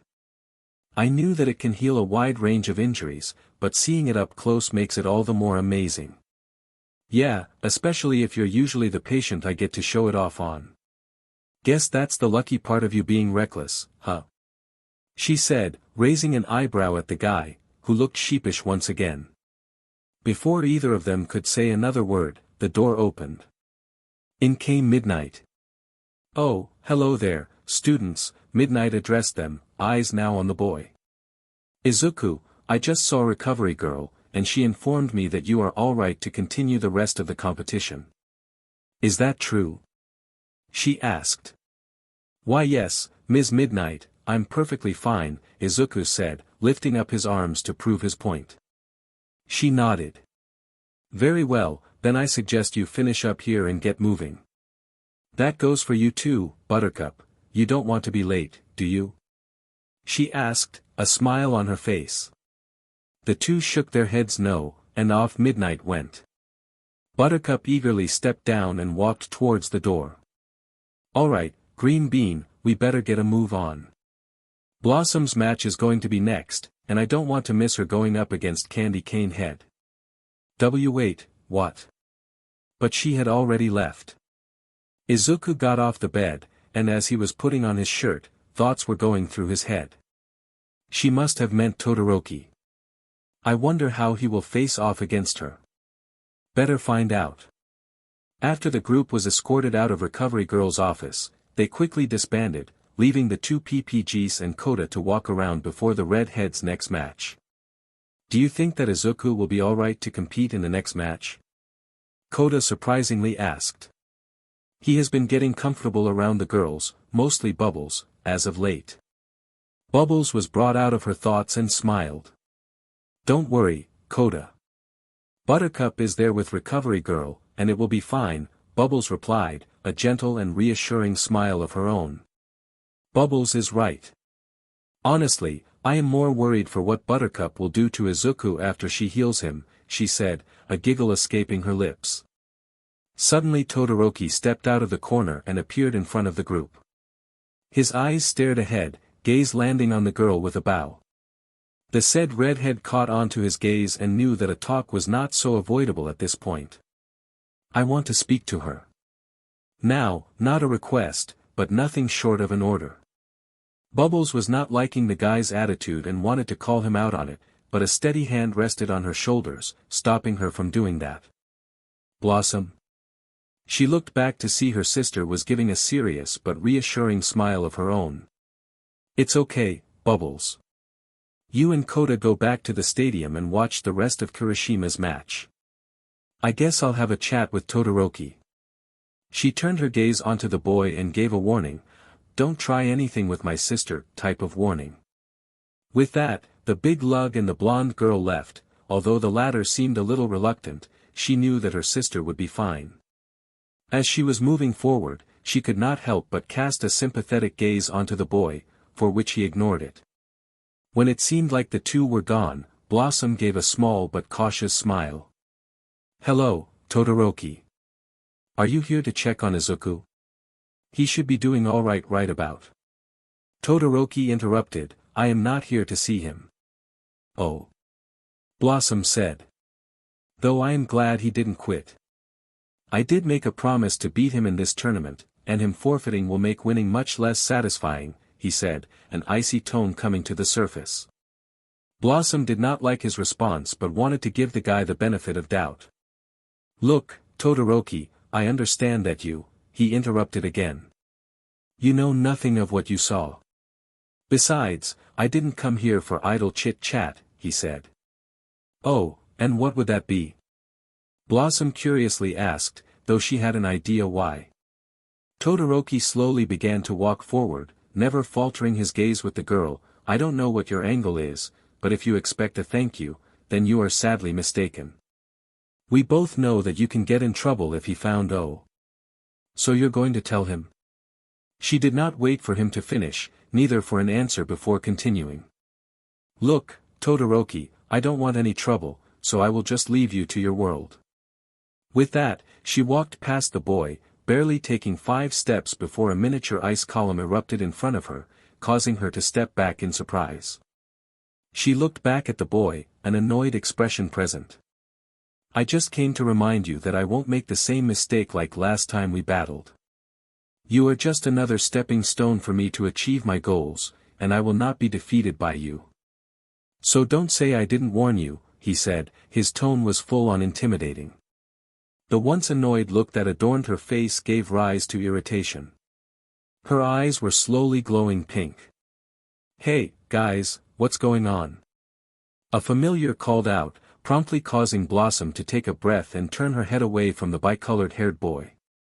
Kirishima was walking over to them, albeit he looked worse for wear, with his track suit all ripped and singed in various parts, exposing some surface layer scrapes and bruises that looked to heal well enough with time. Seeing her classmate in that state, she was momentarily taken away from her train of thought concerning the expressionless boy behind her. I take it that your match is over? The bicolored-haired asked, a bit of condescension in his speech. Kirishima, for all else, just gave his signature toothy smile. Well, it was a tough match. I didn't think my quirk would have stood a chance against Bakugou's explosions. But hey, I lasted long enough, she said cheerfully, which made Blossom smile in acknowledgement at his positive side, but did not like the way he unintentionally tore himself down. Todoroki just tisked, interesting way of looking at a loss. Well, I better get going if I want to win the next match. He passed by the girl. See you on the battlefield, he remarked before leaving both redheads behind. Man, what's his deal? Have any clue? He turned his head to ask the girl, but was met with a scowling Blossom, hair slightly flowing, as if a breeze passed by. Blossom was enthralled in a swirl of emotions at that moment, but before she would let her mind wander deeper, a gentle but calloused hand rested upon her shoulders, snapping her out of her trance-like state. Hey, Blossom, are you okay? I hope Todoroki didn't hurt you or anything. He asked, gesturing to the now melting ice column, a look of concern on his face. Blossom took a deep breath. No, Kirishima, Todoroki and I were just having a sort of chat before the match and he just tried some intimidation tactics. That's all," she spoke truthfully. Kirishima seemed slightly content with that, seeing no injuries on the girl, though he wanted to ask more questions but chose to refrain for now. "Anyway, I take it that your match was not so good?" she gently asked, hoping to divert the conversation in the other direction, which seemed to work. He rubbed his back awkwardly. "Yeah, well, you know how bakugou can be so intense when it comes to a battle," he said. Blossom could not help her eye roll. "Yeah, I figured as much." But still gave him a friendly smile. "How about I escort you to Recovery Girl before I have to get ready for my second match?" she offered, which made the spiky-haired boy pause at that. "Really? I wouldn't want you to be late because of me." "Even though that is awfully cool of you," the boy said. Blossom gently shook her head. "It's fine. It assures me that you won't suddenly collapse on the floor, and it is my way of thanking you for helping me at USJ attack," she firmly offered. The mention of the USJ attack made the boy slightly frown. He did not do what he did to be paid back but because he wanted to help her. Isn't that what friends are for? "Hey, Blossom, you don't need to repay me to thank me. I did what I did because it was the right thing to do.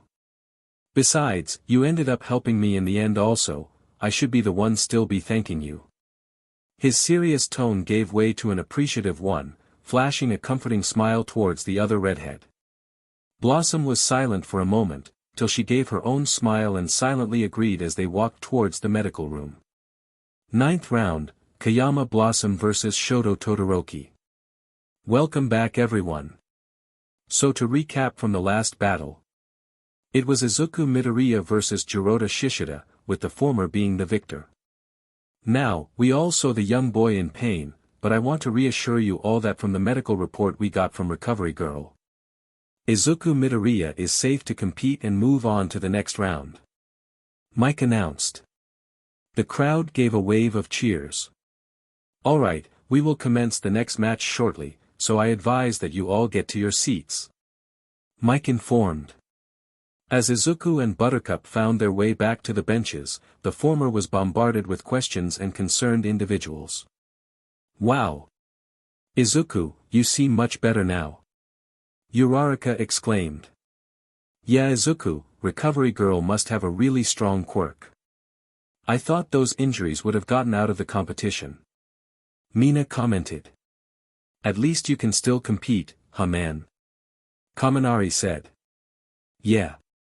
I am thankful for their treatment, well, most of it," Izuku said, feeling the fresh warnings. Tsu walked up to Buttercup. "Hey Buttercup, may I ask you a question?" She shrugged. "Sure. What's up?" she asked, genuinely interested. "Well, Recovery Girl asked that you stay around to help with Izuku's injuries. I know that she made an announcement about you being her assistant and all, but would that be because you have a healing quirk?" Tsu was no dummy, she intentionally lowered her voice so as to not catch the attention of other people in the row. She was mindful of how special healing quirks are.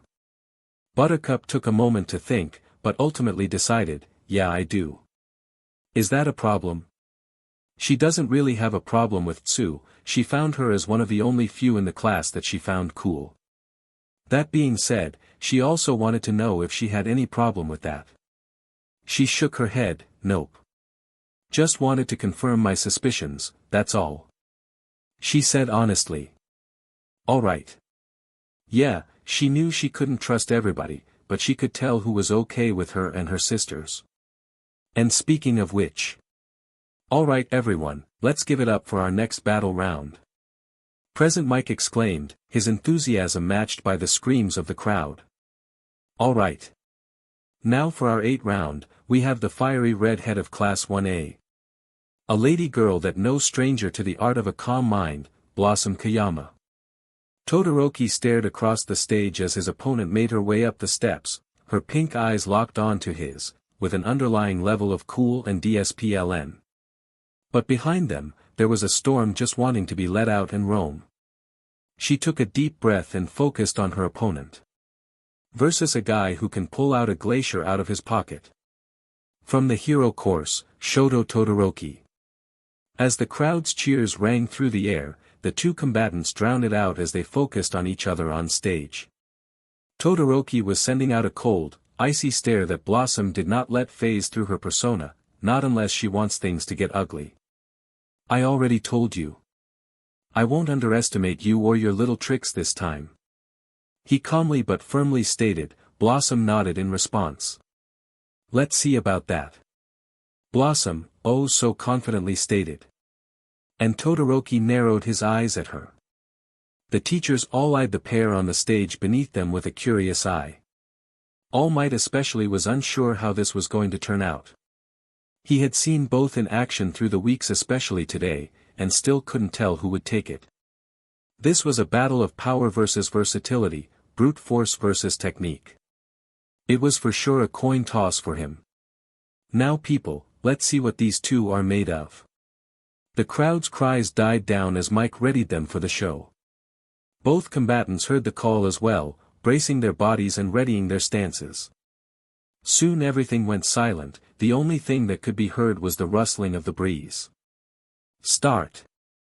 The ice burst out from Todoroki's foot across the stage straight for Blossom. She kept her focus on the incoming ice shards, and unleashed a blast of her telekinetic waves, that shattered the incoming ice shards. She wasted no time and took an offensive approach, lifting pieces of the ice debris. She launched 5 large pieces at the boy. Todoroki glared and formed an ice barrier in front of himself, blocking it before another larger stream of ice burst out towards her. Blossom unleashed a gust of her icy breath that froze the shards mid-air before sending them hurtling back towards Todoroki. He dodged with agility, but the surprise in his eyes was evident, before he glared again. Undeterred, Todoroki unleashed a series of ice constructs, each one more intricate than the last.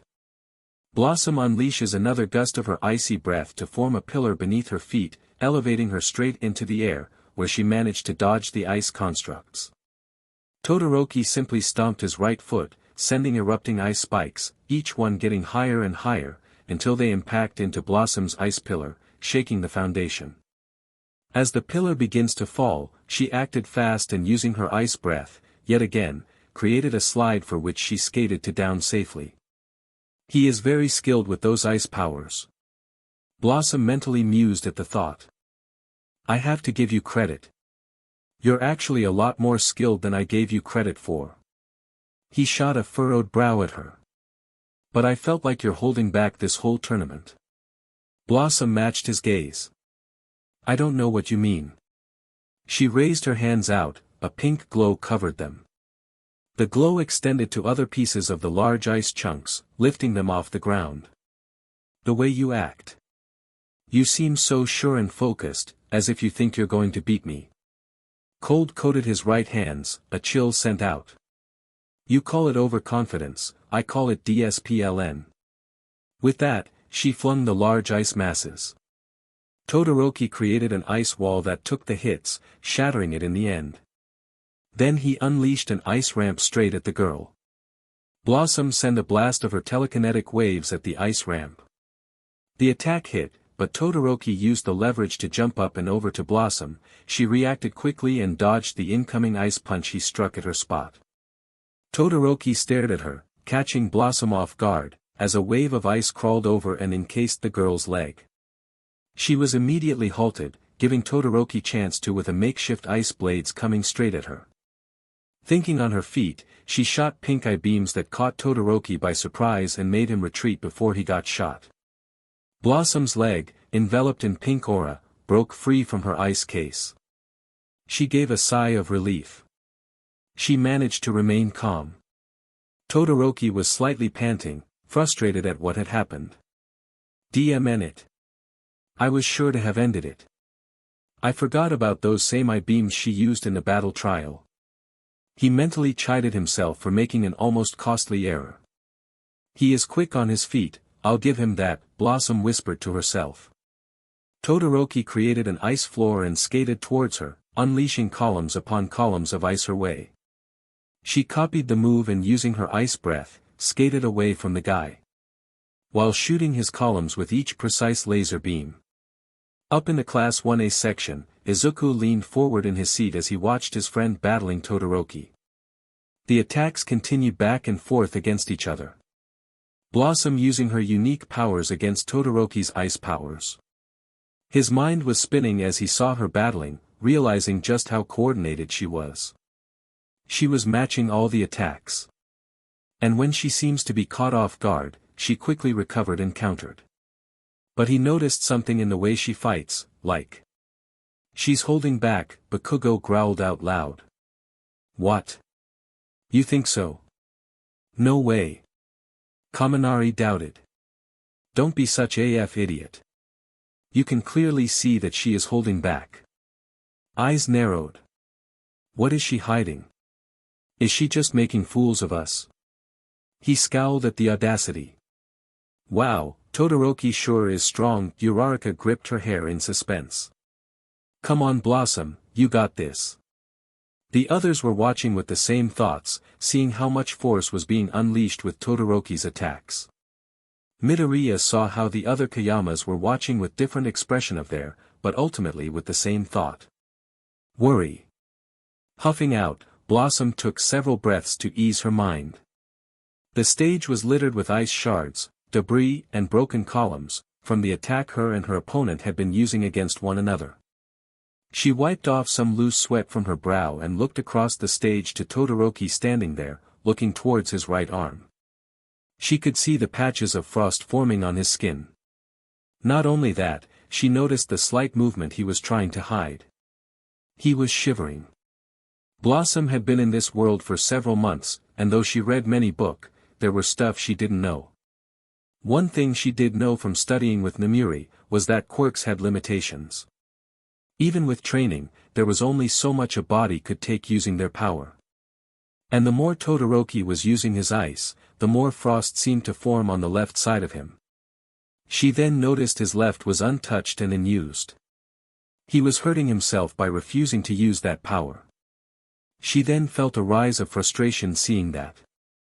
While she stared at him, Todoroki stepped forward and took another deep breath controlling his motions, but he looked angry. You know, it's BS how you have done nothing but PSS me off, he hissed towards her.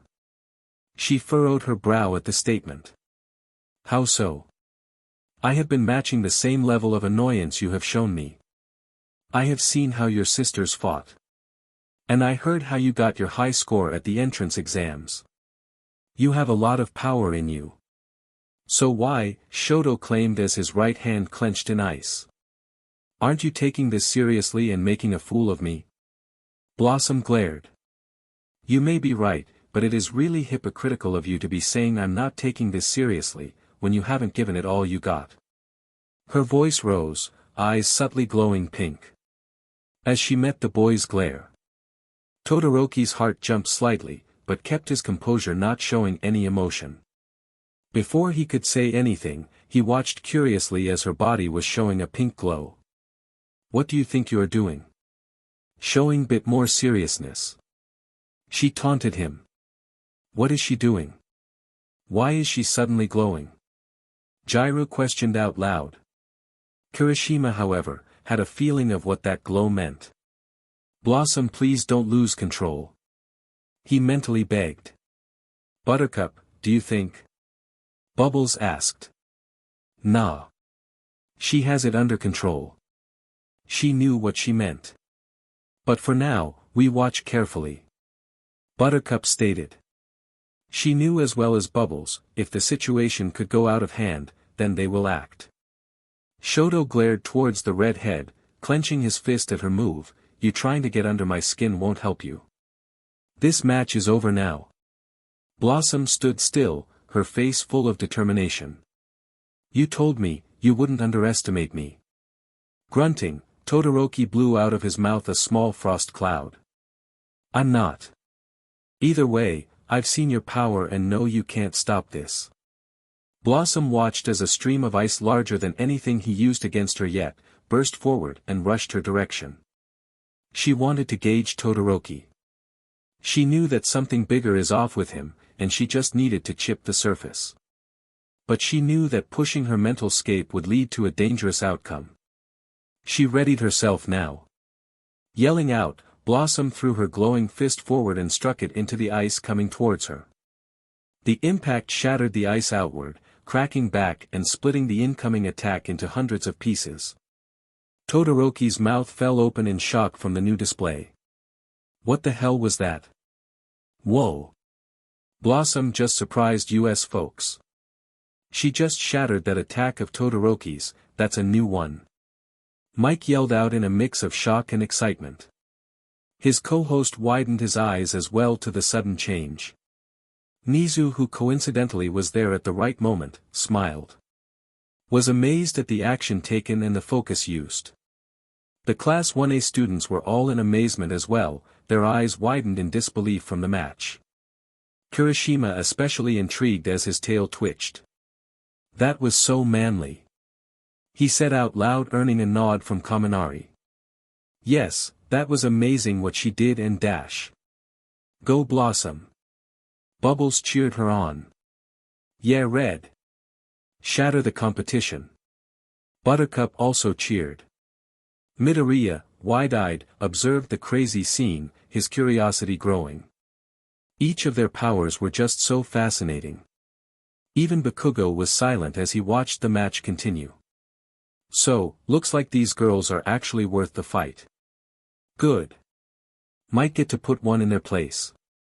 He sneered to himself and grabbed his chin, analyzing which would be his possible opponent in the finals. Shoto glared as his previous ice attack clattered to the ground in front of him. You were holding back earlier, weren't you? He accused her. Blossom stayed silent, her glow disappearing, for a few seconds before eyes reached his arm, seeing the frost creeping up his skin and even forming on his face. You look cold, Todoroki. With a pointed look. Shoto's heart skipped a beat as his right side clenched to her words. He exhaled out and couldn't hide the frost coming out of his mouth. It seems you are using your right side too much. Wouldn't you feel better if you warmed yourself up? She taunted him, bringing a furious glare to his face as she continued. You are hurting yourself doing this. I know you have more in you than this ice, so why are you holding back against me? What the hell are you doing? Shoto sneered out, clenching his fist. If you want to test your abilities and prove you're strong, then actually use the powers in your arsenal. Blossom clenched her own fist and glared back. I have shown you that I am serious. What about you? Are you actually going to act like this, even when you supposedly want to be a hero? She felt like a hypocrite, but saw the difference all too clearly. DMNU, Shoto BLD raced through his body, the words she was using sounding familiar to him. Did my old man get to you and tell you this? I don't see him on this stage, do you? Blossom shatters the ice incoming. She however notices that the speed difference has become big. They are getting slow. I will win and become a hero without his power. Todoroki bitterly said, the cold now getting to him. I will be nothing like him. Getting ready to launch another attack. You're right, you'll be worse. Blossom pointedly said. On hearing that, Todoroki stopped, his BLD ran cold. What did you say? She proceeded to slowly walk forward. You say that you will be better than Endeavor. Say what you wish about him, but he is depicted as always giving his all to save people and apprehending villains using all his potential. But you care too much about proving a point to a man that you deem you don't care about. Enough that you are willing to sacrifice innocent people's lives to prove so. That does not make you a hero. That makes you worse than him. She stated, as she finished. There was a heavy silence on the stage. It was only broken by the murmurs of the crowd as they await what was to happen next. Blossom took a moment to realize what she said, more out of growing frustration than malice. She needed to talk to him. Todoroki, at that moment, all matters of talking, were off the table. The bicolored hair boy was now sending out jagged ice shards, each one larger than the last. How dare you compare me to that monster? He yelled, all sense of calm lost. Blossom was now trying to dodge spikes after spikes. She was not worried about them, but of the boy whose right side was slowly forming crystals, as his anger was getting palpable. Because of him, she is gone. I can't remember the last time I saw her smile, and I haven't been able to face her since. He looked straight at her, his eyes filled with pain and anger. I haven't had my mother since I was a child. And it's because of him. His right side continued to gather frost on his arm and leg, but he didn't stop. His mind then pictured the image of his father watching him now, causing his hatred to rise even more. I am and never will be anything like him. Blossom was now panting. The situation out of control. He locked eyes with the boy, before he finally said, "Go to hell." Todoroki's eyes shot open in anger. His foot slammed back into the ground, Blossom gasping in shock as another explosion of ice burst forth, rivaling the attack used on Zero earlier, she witnessed on TV. She had no time to defend, she jumped back as she crossed her arms over her face and braced for impact. It took less than a second before she felt her body blasted back up by the force of the glacier, and by then it was silent. You could see that she was suspended 5 feet off the ground, frozen solid. The audience stared in shock to another mountain-sized glacier formed on the stage, amazed by the power this student could unleash. He rivaled the strength of some of the upper-ranked heroes, and for the second time he had ended the match in a powerful finale. But this time the one hit with the ice was fully encased inside this time, bringing a wave of concern to the victims. Blossom's been frozen fully in ice. She doesn't have any air. Mike shouted out to the scary situation. Blossom. Kirishima yelled out in fear as he leaned over the railing. Shoto panted on the ground with more ice over his body, his eyes widening in fear as well. He was angry, but he did not mean to encase even her face inside ice. Midnight was thinking the same thing as she hurriedly ran along the edge of the arena towards the glacier and looked to Blossom, suspended fully inside the ice. She gritted her teeth and turned back towards the one who froze her. A glare befitting an angry mother. Todoroki, thaw her out of there now. She demanded. Alright, Shoto panted and stood back up and hobbled over towards the glacier. He reached his left hand up to touch the ice, when he stopped in his tracks, upon what he saw. A familiar luminescent pink glow was slowly erupting within the ice prison, from Blossom's body. What? Both Todoroki and Midnight stopped moving when they saw the pink glow completely cover the whole glacier. Buttercup? Bubbles looked at her sister with a nervous look. Oh, crud. That was all the response Buttercup had to give, for her sister to be worried now. At that moment, the glacier was slowly cracking. Everyone was wondering what was going on. But the cracks were spreading farther and farther out the ice.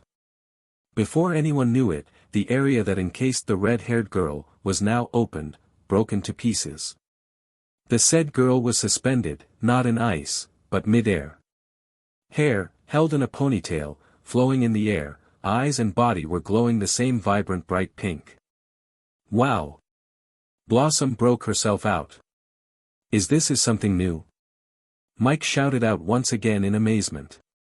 He was just as shocked and confused as the rest. Midnight's mouth hung open in shock before she shook her head clear and raised her hand. Blossom is freed, therefore the match continues. Though she worried for how she called the judgment like that. It would soon be seen as the wrong one. Everyone else in the audience were left in a state of utter silence from the power displayed. The students all stared in amazement at first to the power Todoroki had, and how many things Blossom could do.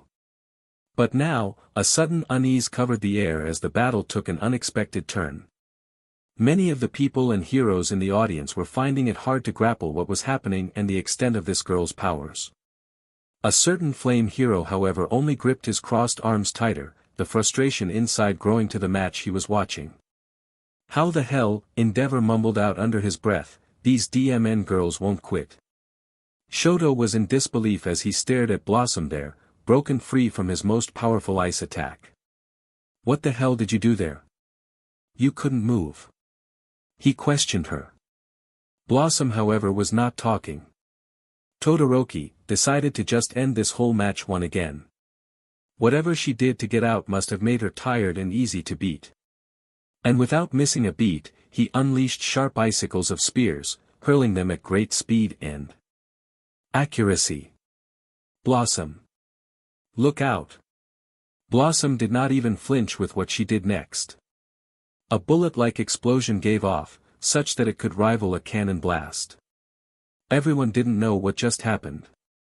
Todoroki's eyes were wide and alit with something akin to fear.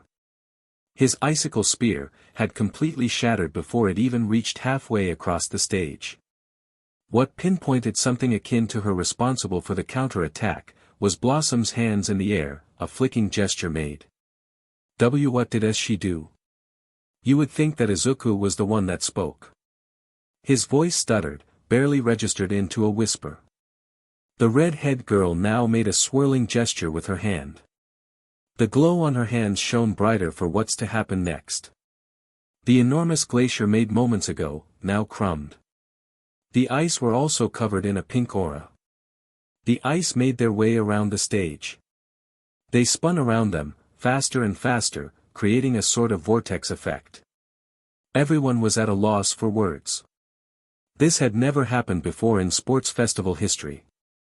Todoroki, who was stunned at what he was witnessing, quickly shook it off and started his next attack. He sent streams of jagged icicles, ice spears, various constructs in different directions, aiming to knock her off balance. All fruitless efforts. Each attack was met with a cannon-like strike that shattered his attack, as if they were nothing. He now realized that she was firing ice blocks from the icicle vortex, with her telekinetic abilities. So he tried to dismantle the flow, but was met with his attack broken and the vortex unaffected. Do you actually think that what you're doing makes you better than him? The question caught Todoroki off guard, not expecting her to talk. What are you? A shot of ice hit him. It was gentler in comparison to her other attacks, but still hurt him. You say you want to be a hero. Another shot was given off. You say you are different than him. Another one shot and hit. I understand you are hurting, but what about all those people who you refuse to save with your power in the END? He barely had a chance to think over her words. Many shots were fired off. Todoroki tried his best to defend at different angle, but it was proving hard. Blossom looked enraged, almost lost in her power. Now to Blossom. She heard a familiar voice. Get your head on straight, Red. She knew who. She quickly set eyes on her two sisters and saw the worry showing on their faces. Realization of what she was doing washed over her mind. No. I can't lose myself again. Not again. The glow that radiated off her body, burst forth, slowly dying down. She looked at her opponent, barely standing, just another victim. Another one. Thinking that, she raised her hand in the air, halting the vortex, much to Todoroki's and everyone's surprise. She clenched her fist and the ice suspended in the air, quickly evaporated. What the? How did she? Who is she? What came next, was another sight to behold. Blossom walked up to Todoroki. Said a few words and quietly walked off the stage. Everyone was flabbergasted at the action, but Blossom did not waver in her steps, marching towards the exit. Come on Bubbles. Buttercup ordered. Bubbles was already on her feet, leaving behind their confused class, and 3 empty seats. Blossom was having her mental turmoil. She acted rashly. Basically put the girls in danger out there, even when she herself had warned her sisters of the potential danger of showing off. She almost No. She broke down. Tears streaming down her face. Oh Blossom, face it. You're not in control as you think you are. You're one forgotten breath away from tearing this whole world apart. Imagine the power Blossom, what we could do with it. All you have to do is give in. Blossom was shaking, powers pulsating. She wanted the thoughts to stop. She wanted the pain to stop. She was so caught up in her mental turmoil that she didn't notice when she was enveloped in a sort of hug. "Shoo, Blossom, it's okay." Gentle words managed to enter into her ears. She managed to calm down, looking up. "G-girls?" she hesitantly asked. The face in front was not of her sister's, but of a worried and guarding Kirishima. He tightened his hold, as if he thought she would want to break away. That was the last thing on her mind, as she buried her face into his chest, tears still falling as she tried in vain to catch her breath. "I don't want to lose control," she wearily said, almost inaudible. But Kirishima heard it. He didn't understand it but knew she didn't need to be questioned. "It's okay. You won't," he gently said, as if he was so sure himself. That was enough to make Blossom finally feel calm. Across the halls, two girls were watching the whole thing, with a conflicting mixture of ease and worry. This SHT just got crazier. The raven-haired girl stated, and Bubbles could not even argue. For yeah, SHT was about to get even crazier. "Is she going to be okay?" Kirishima asked. When the match between Todoroki and Blossom had ended, Kirishima rushed in to see if his friend was okay. After a short session of calming the girl's nerves, she fell asleep. He considered it a side effect of her quirk. Her two sisters were around the corner and walked over to assess her condition too, though they already knew that she wore herself out due to her strong use of her power. With Kirishima carrying the sleeping redhead, they arrived at Recovery Girl's office, for there she would be tended to and given rest. "She's fine. She has just worn herself out, again," Recovery Girl explained. She was not at all surprised by the girl's state. She knew from day one and the conversations with Nizu, that these girls were not like any other. Granted, she still did her examinations on the girl, and aside from practically being frozen, the mental exhaustion is the one that really stood out to her. "She's fine," Recovery Girl said in a profession tone. "She will just be out for a while, but other than that, she's in good health." Though she has seen many things as a hero and doctor, she could not help be a little in awe at how resilient these girls could be. "That's good to hear," Bubbles said. She remained behind, while Buttercup readied herself for her match. She wanted to make sure that her sister was not alone when she woke up. "In any way, I will ask one of you to leave. I only allow one visitor per patient," Recovery Girl said. "I will go then. I only wanted to make sure she was in good hands. And she might be more comfortable to see one of her sisters anyway." Kirishima volunteered. "That's wise. Honestly, I would push for the blonde one to stay, but you volunteering makes it easier." She chuckled at her little joke, and Bubbles was also giggling. Kirishima was at a loss for words, but took it all in strides. "See you later, Bubbles." With that, he left, closing the door behind him. Bubbles was silent, and it was like that for a few minutes before the door opened again, revealing a blank-faced Todoroki, coming in. Bubbles could not help but let her eyes rest on Boy's demeanor. She was sure he wouldn't try anything to hurt her or her sister, but she could sense his mood was all over the place. "Ah, Todoroki, I see. Do you need some care? I can imagine after the way you fought in the last match," the doctor asked. He only nodded, and that was enough for the doctor to get started on his treatment. She asked the boy to lift up his shirt, to see what she was working with. Bubbles, although knew she shouldn't have, snuck a quick glance and saw the purple bruises that adorned the certain areas of the boy's body. And with quick work of medical hero's quirk, the markings were gone and a slightly shaky Todoroki was left dealing with the slight side effect. Recovery Girl handed the boy something. "Now, take these vitamins and rest.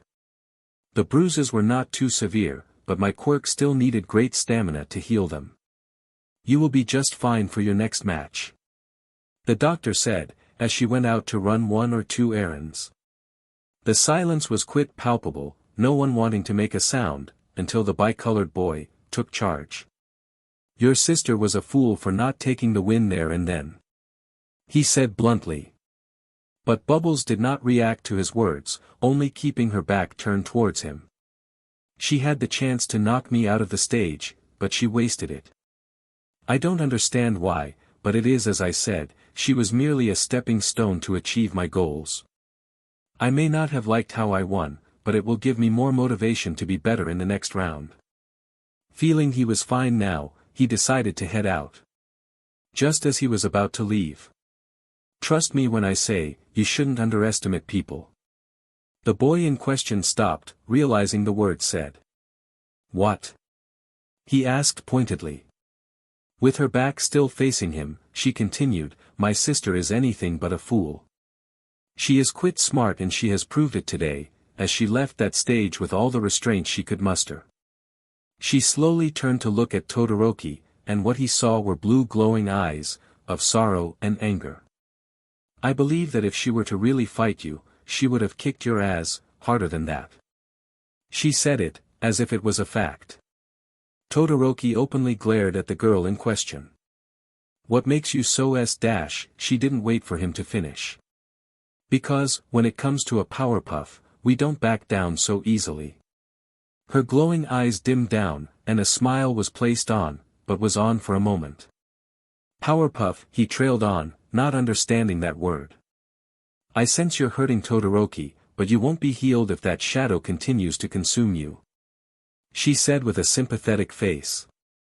Todoroki's eyes shot out wide, but quickly composed himself, humph, and left. Bubbles took a deep breath. She understood why Blossom wanted to shake him a bit, but she really should be more careful. I hope Buttercup is going to be fine. She said under her breath. She held her sleeping sister's hand and just sat close by for some time. As Todoroki was speedily walking down the corridor, to get to the stand. He was stopped by the last person he ever wanted to see at that moment.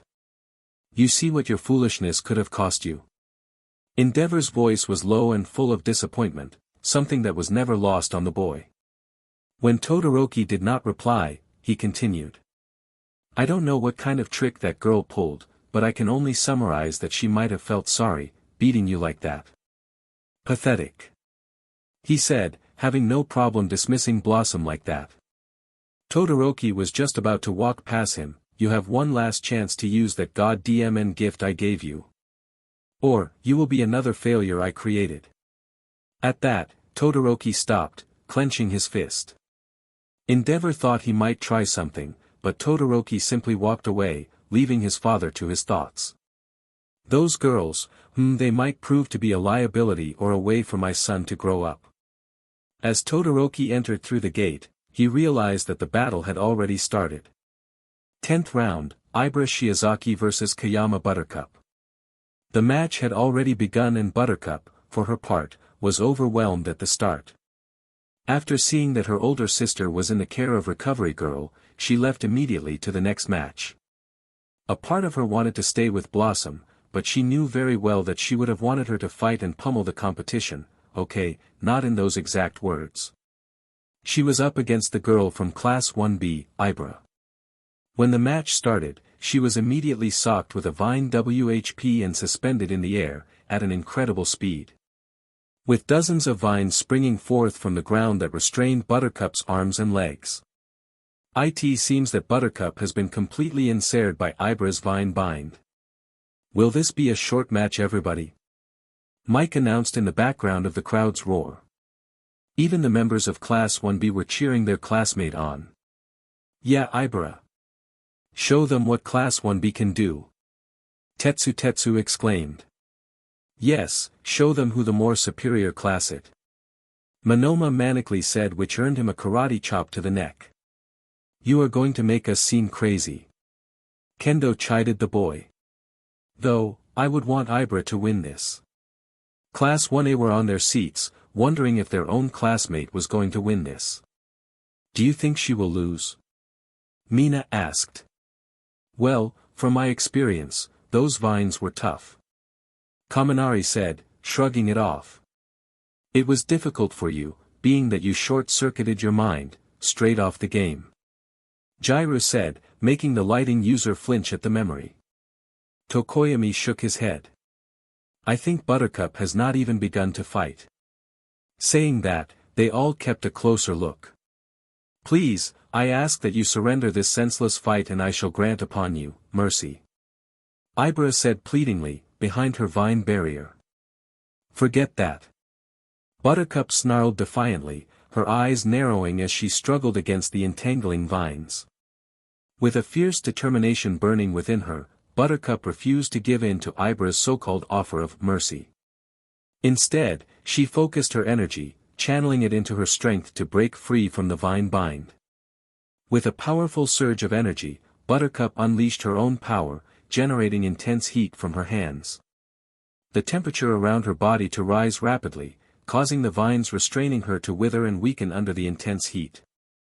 With a mighty burst of effort, Buttercup shattered the weakened vines, breaking free from her entrapment in a dramatic display of strength. "Nice try," she said, as she landed back on the ground, and wasted no time, she made a move. Channeling her focus and determination into her fists, she charged towards Ibra with incredible speed. "What? No," Ibra said, unleashing barrages of vine whips. Dodging and weaving through Ibra's attempts to ensnare her once more, Buttercup launched a barrage of rapid beams of energy, burning all the plants that came up to her. The crowd erupted into astonished cheers as they witnessed Buttercup's incredible display of power and skill. "Wow, folks. It looks like Buttercup is turning this whole thing around," Mike exclaimed, his words echoing throughout the arena. Meanwhile, amidst the chaos and excitement, hero teachers and students from both Class 1A and Class 1B chimed in with a mix of reactions. Tetsu and Monoma exchanged incredulous glances, unable to comprehend the sudden shift in momentum. Even Ibra herself, caught off guard by Buttercup's unexpected resurgence. "Remarkable. Buttercup's strategy and execution are impressively precise," Nizu remarked, his calm and analytical tone betraying his approval. Buttercup's technique is quite impressive. She's adapting to the situation well," 13 observed, their tone reflecting a mix of surprise and admiration. "A decent showing, I suppose. But let's not get carried away, there's still much room for improvement," Allmight commented, his praise tinged with a mild, backhanded tone. "Whoa, did you see that? Buttercup's really bringing the heat," Kirishima exclaimed, his eyes wide with excitement. "TCH, she's nothing special. Just lucky," Bakugou scoffed dismissively, his attitude reflecting his usual abrasiveness. Meanwhile, Midoriya watched with a mix of admiration and contemplation. "She's really pushing herself to the limit. It's inspiring," he mused to himself. With each blast of energy, Buttercup drew closer to Ibra, her movements swift and decisive. Sensing her impending defeat, Ibra's expression shifted from confidence to desperation as she attempted to repel Buttercup's relentless assault. But it was too late. With a final burst of energy, Buttercup delivered a powerful blow into the ground. The shockwave was enough that it sent Ibra flying backward, crashing through the vine barrier and out of the arena with a resounding thud. Ibra has been knocked out of bounds. The winner is Buttercup, Midnight announced. The crowd erupted into thunderous applause as Buttercup emerged victorious, her indomitable spirit and unwavering determination shining brightly for all to see. "Man, that was annoying," Buttercup said to herself, and was about to leave to check on her sister. "Excuse me." Buttercup stopped a moment, and turned her attention to the girl with vines for hair. "I hope there are no hard feelings. I am sorry for any discomfort when it came to my vines," Ibra said with a sense of sincerity. Buttercup, baffled at first, just shrugged. "Hey, no problem. Beats being grappled by a monster the size of a skyscraper," she said casually. That confused Ibra, until Buttercup said, "I mean it was just a friendly battle. Your skills are not too shabby," she said, trying to save the scene. She extended a handshake. Thank you," she said with a confused smile, shaking her opponent's hand with respect. "You see that, folks? A true show of sportsmanship," we can all learn a thing or two from these first years. Mike said, the background of cheers were agreeing with him. I have to say, Buttercup is quite the adversary in battle. Momo said. Yeah, she seriously kicks ass. Jairu agreed. Hey Deku, isn't your match coming up next? You're up against Ida, right? Uraraka turned to the boy. Oh yeah, I better prepare for that. He said as he stood up leave. Just make sure you don't break any bones on the way. Uraraka said with a giggle. That made the green-haired boy to sweat drop as he awkwardly smiled at that, before leaving. 11th round, Tenya Ida vs Izukumidoriya. After the intense battle between Buttercup and Ibra, the arena was buzzing with excitement as the spectators eagerly awaited the next match. The air was electric with anticipation as the competitors prepared to face off against each other in the ring. As the crowd murmured amongst themselves, the announcer's voice boomed over the loudspeakers, breaking through the chatter and drawing everyone's attention back to the arena. Ladies and gentlemen, it's time for the next match of the UA Sports Festival. Are you ready for this action-packed battle? Mike exclaimed, his voice filled with excitement. The crowd erupted into cheers and applause, their anticipation reaching a fever pitch as they awaited the announcement of the next competitors. Meanwhile, in the waiting area, Izuku and Ida stood face to face, their expressions determined as they prepared to go head-to-head in the upcoming match. First in the ring, we've got the speedster with a heart of gold, Tenya Ida. He's quick on his feet and even quicker with his moves, so don't blink or you might miss him. Mike announced. Ida exuded confidence as he stood opposite Izuku, his engines revving with energy. He had trained hard for this moment, honing his skills and perfecting his techniques. Now, he was ready to prove himself that he is worthy of the Tenya name. I have to win this, for my family's name. And squaring off against him, we have the one, the only, Izukumidoriya. He may seem like your average Joe, but when it comes to guts and determination, this kid's got it in spades. Get ready for a clash of strategies, folks, as these two powerhouses go head-to-head.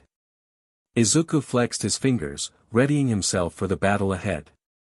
He knew that Ida's quirk, engine, granted him incredible speed and agility, making him a formidable opponent. Despite his nerves, Izuku remained determined to give it his all. Alright competitors. Are you ready? Midnight asked. Yes. The both said. Alright. Begin. As the match began, Ida wasted no time in jetting off to attack Izuku. Izuku barely had time to dodge a kick that was aimed at his side. As Izuku recovered, Tenya was already circling around the boy. Izuku was on guard, trying to pinpoint what he would do. Suddenly, with a burst of speed, Ida dashed towards Izuku, his legs a blur as his engines roared to life. A kick was aimed at his chest, and when he went to block it, it was a fake out. With Ida delivering an engine leg to his head. A groan escaped the green-haired boy's mouth. Ida stepped back, nodded at his attack. You'll have to do better than that, Midoriya. I won't let you get away so easily. Staggering from the impact, Izuku gritted his teeth against the throbbing pain. He knew he couldn't afford to falter, not against someone as fast as Ida. Ida's speed is incredible. I need to stay focused and find an opening. He thought to himself. He then activated 5% of One for All, giving him a boost to his speed and reflexes. Izuku sidestepped Ida's next attacks, narrowly avoiding the flurry of kicks aimed at him. Despite Ida's speed, Izuku remained calm and focused, analyzing his opponent's movements for any openings, doing his level best to block or dodge. Many people from the crowd, and even their fellow peers were amazed at the show. Wow, Ida's really bringing the heat. But Midoriya is not giving an inch, he's holding his own out there. Uraraka said. Yeah, but Ida's got some serious speed. Midoriya better watch out. Kaminari said. Izuku's strategy seems to be to observe and find an opening. He's not rushing in blindly. Momo said. Drawing inspiration from his recent training sessions, Izuku launched into action. With a swift spin, he delivered a series of rapid kicks, aiming for Ida's legs in an attempt to disrupt his balance. With a move he dubbed Swift Cyclone, Izuku aimed to disorient Ida while maintaining his distance. I need to keep Ida off balance. Maybe I can catch him off guard. Ida countered with a barrage of kicks of his own, his movements precise and calculated. He aimed to overwhelm Izuku with his speed, leaving him little room to maneuver. You're too slow, Midoriya. Is that the best you can do? Ida mockingly asked. However, Izuku refused to back down, his resolve unwavering as he continued to press forward. Not even close. Izuku proclaimed. As the battle raged on, Izuku began to anticipate Ida's attacks with greater accuracy. With each exchange, he adapted his strategy, seeking out Ida's weaknesses and exploiting them to his advantage. Despite his initial doubts, Izuku's confidence began to grow with each passing moment. Midoriya's doing well to keep up with Ida's speed. He's analyzing his opponent and adjusting his tactics accordingly. Aizawa commented. Sensing an opportunity, Izuku feigned a retreat, luring Ida into a false sense of security. As Ida charged forward, his engines roaring with intensity, Izuku seized the moment. Now's my chance. Zephyr Dash. With a sudden burst of speed, he closed the distance between them in an instant, catching Ida off guard. What? How did he? He tried to dodge his incoming opponent, but Izuku anticipated that. In a swift and decisive move, palm push. Izuku delivered a powerful blow to Ida's side, knocking him off balance. With a triumphant shout, Izuku sent Ida tumbling out of stage, his victory secured. Tenya Ida has been knocked out of the stage. The winner is Izuku. Midnight declared. There you have it, folks. Midoriya is the winner and will be one of the last remaining 4 to reach the semifinals. Mike exclaimed, as the cheers raged out.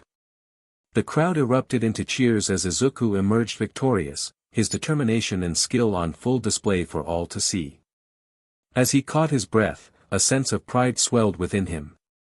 Despite the challenges he had faced, Izuku had proven himself capable of standing toe-to-toe with UA's finest. And as he glanced across the arena at his fallen opponent, he knew that this was only the beginning of his journey to greatness. I can't believe I lost. I should have been more focused. I let my speed blind me. I won't make the same mistake again. Ida told himself.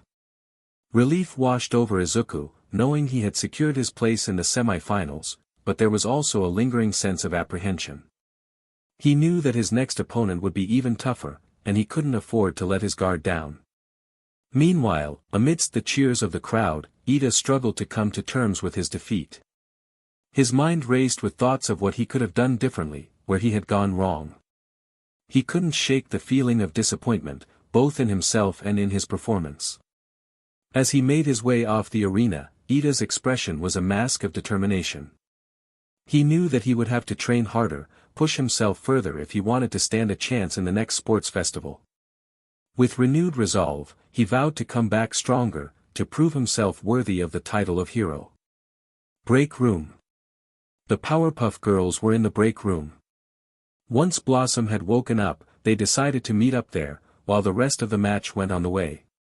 You sure you alright, Blossom? Bubbles asked, as she was taking a bite of her sandwich. Yes, Bubbles, I am doing much better. I'm just glad that I could rest away from our classmates. I did not want to be hounded with questions. Blossom said, taking a sip of her drink. I bet Candy Cane Head would love to have a word with you. Buttercup quipped. He was actually at the medical bay while Bloss was asleep. We had a little chat, to say the least. Bubbles said vaguely. That caught the attention of Buttercup. Oh, please tell me you slugged the guy. Buttercup said with hopeful smile, that was met with an eye roll from the redhead. She shook her head, no. I just defended Blossom from some of his mean words. Though, I could still sense he was sad. You letting him win shook him a bit. Blossom sighed. I know very well that I didn't let him win. I had no choice but to leave. Especially if things would have gotten as bad as I thought. She said as she knew the likely outcome. Bubbles gave a comforting pat to ease her fear. Buttercup spoke. Honestly, I am glad that you held back, Red. That garnered some surprised faces. Really, Buttercup? Bubbles asked, an eyebrow raised. Yup, so that I can take him down instead. She said, a maniacal grin plastered on her face. The two girls groaned at her sister's plotting. At that moment, their attention was turned to the screen, as they heard that Izuku won. Wow, Green Bean did it. I am proud of the guy. Buttercup said with a smile. I am honestly impressed at how far Izuku has come. Glad we could help him out. Blossom said. Yeah, it's nice that he will be in the semi-finals with you. Bubbles added. Mike then made his announcement. We have now weeded out the competition and moving on to the semi-finals. So, we now have our 4 students who will be moving on to the next battles. Check it out, folks. They have already been paired off as well. The screen showed what everyone was waiting for. Bakugou Katsuki vs Buttercup Kayama. Todoroki Shoto vs Izukumidoriya. The girls saw the players on the marquee and only knew that this would be a very interesting match. Great, I will have to face Boom Boom Baby first. Buttercup grumbled, not liking her opponent. That is so, but I have a plan on how you can win. Blossom suggested. That got a surprised response from the raven-haired girl. What? You think I won't win against that grown man-child? Buttercup exclaimed, shocked and angry.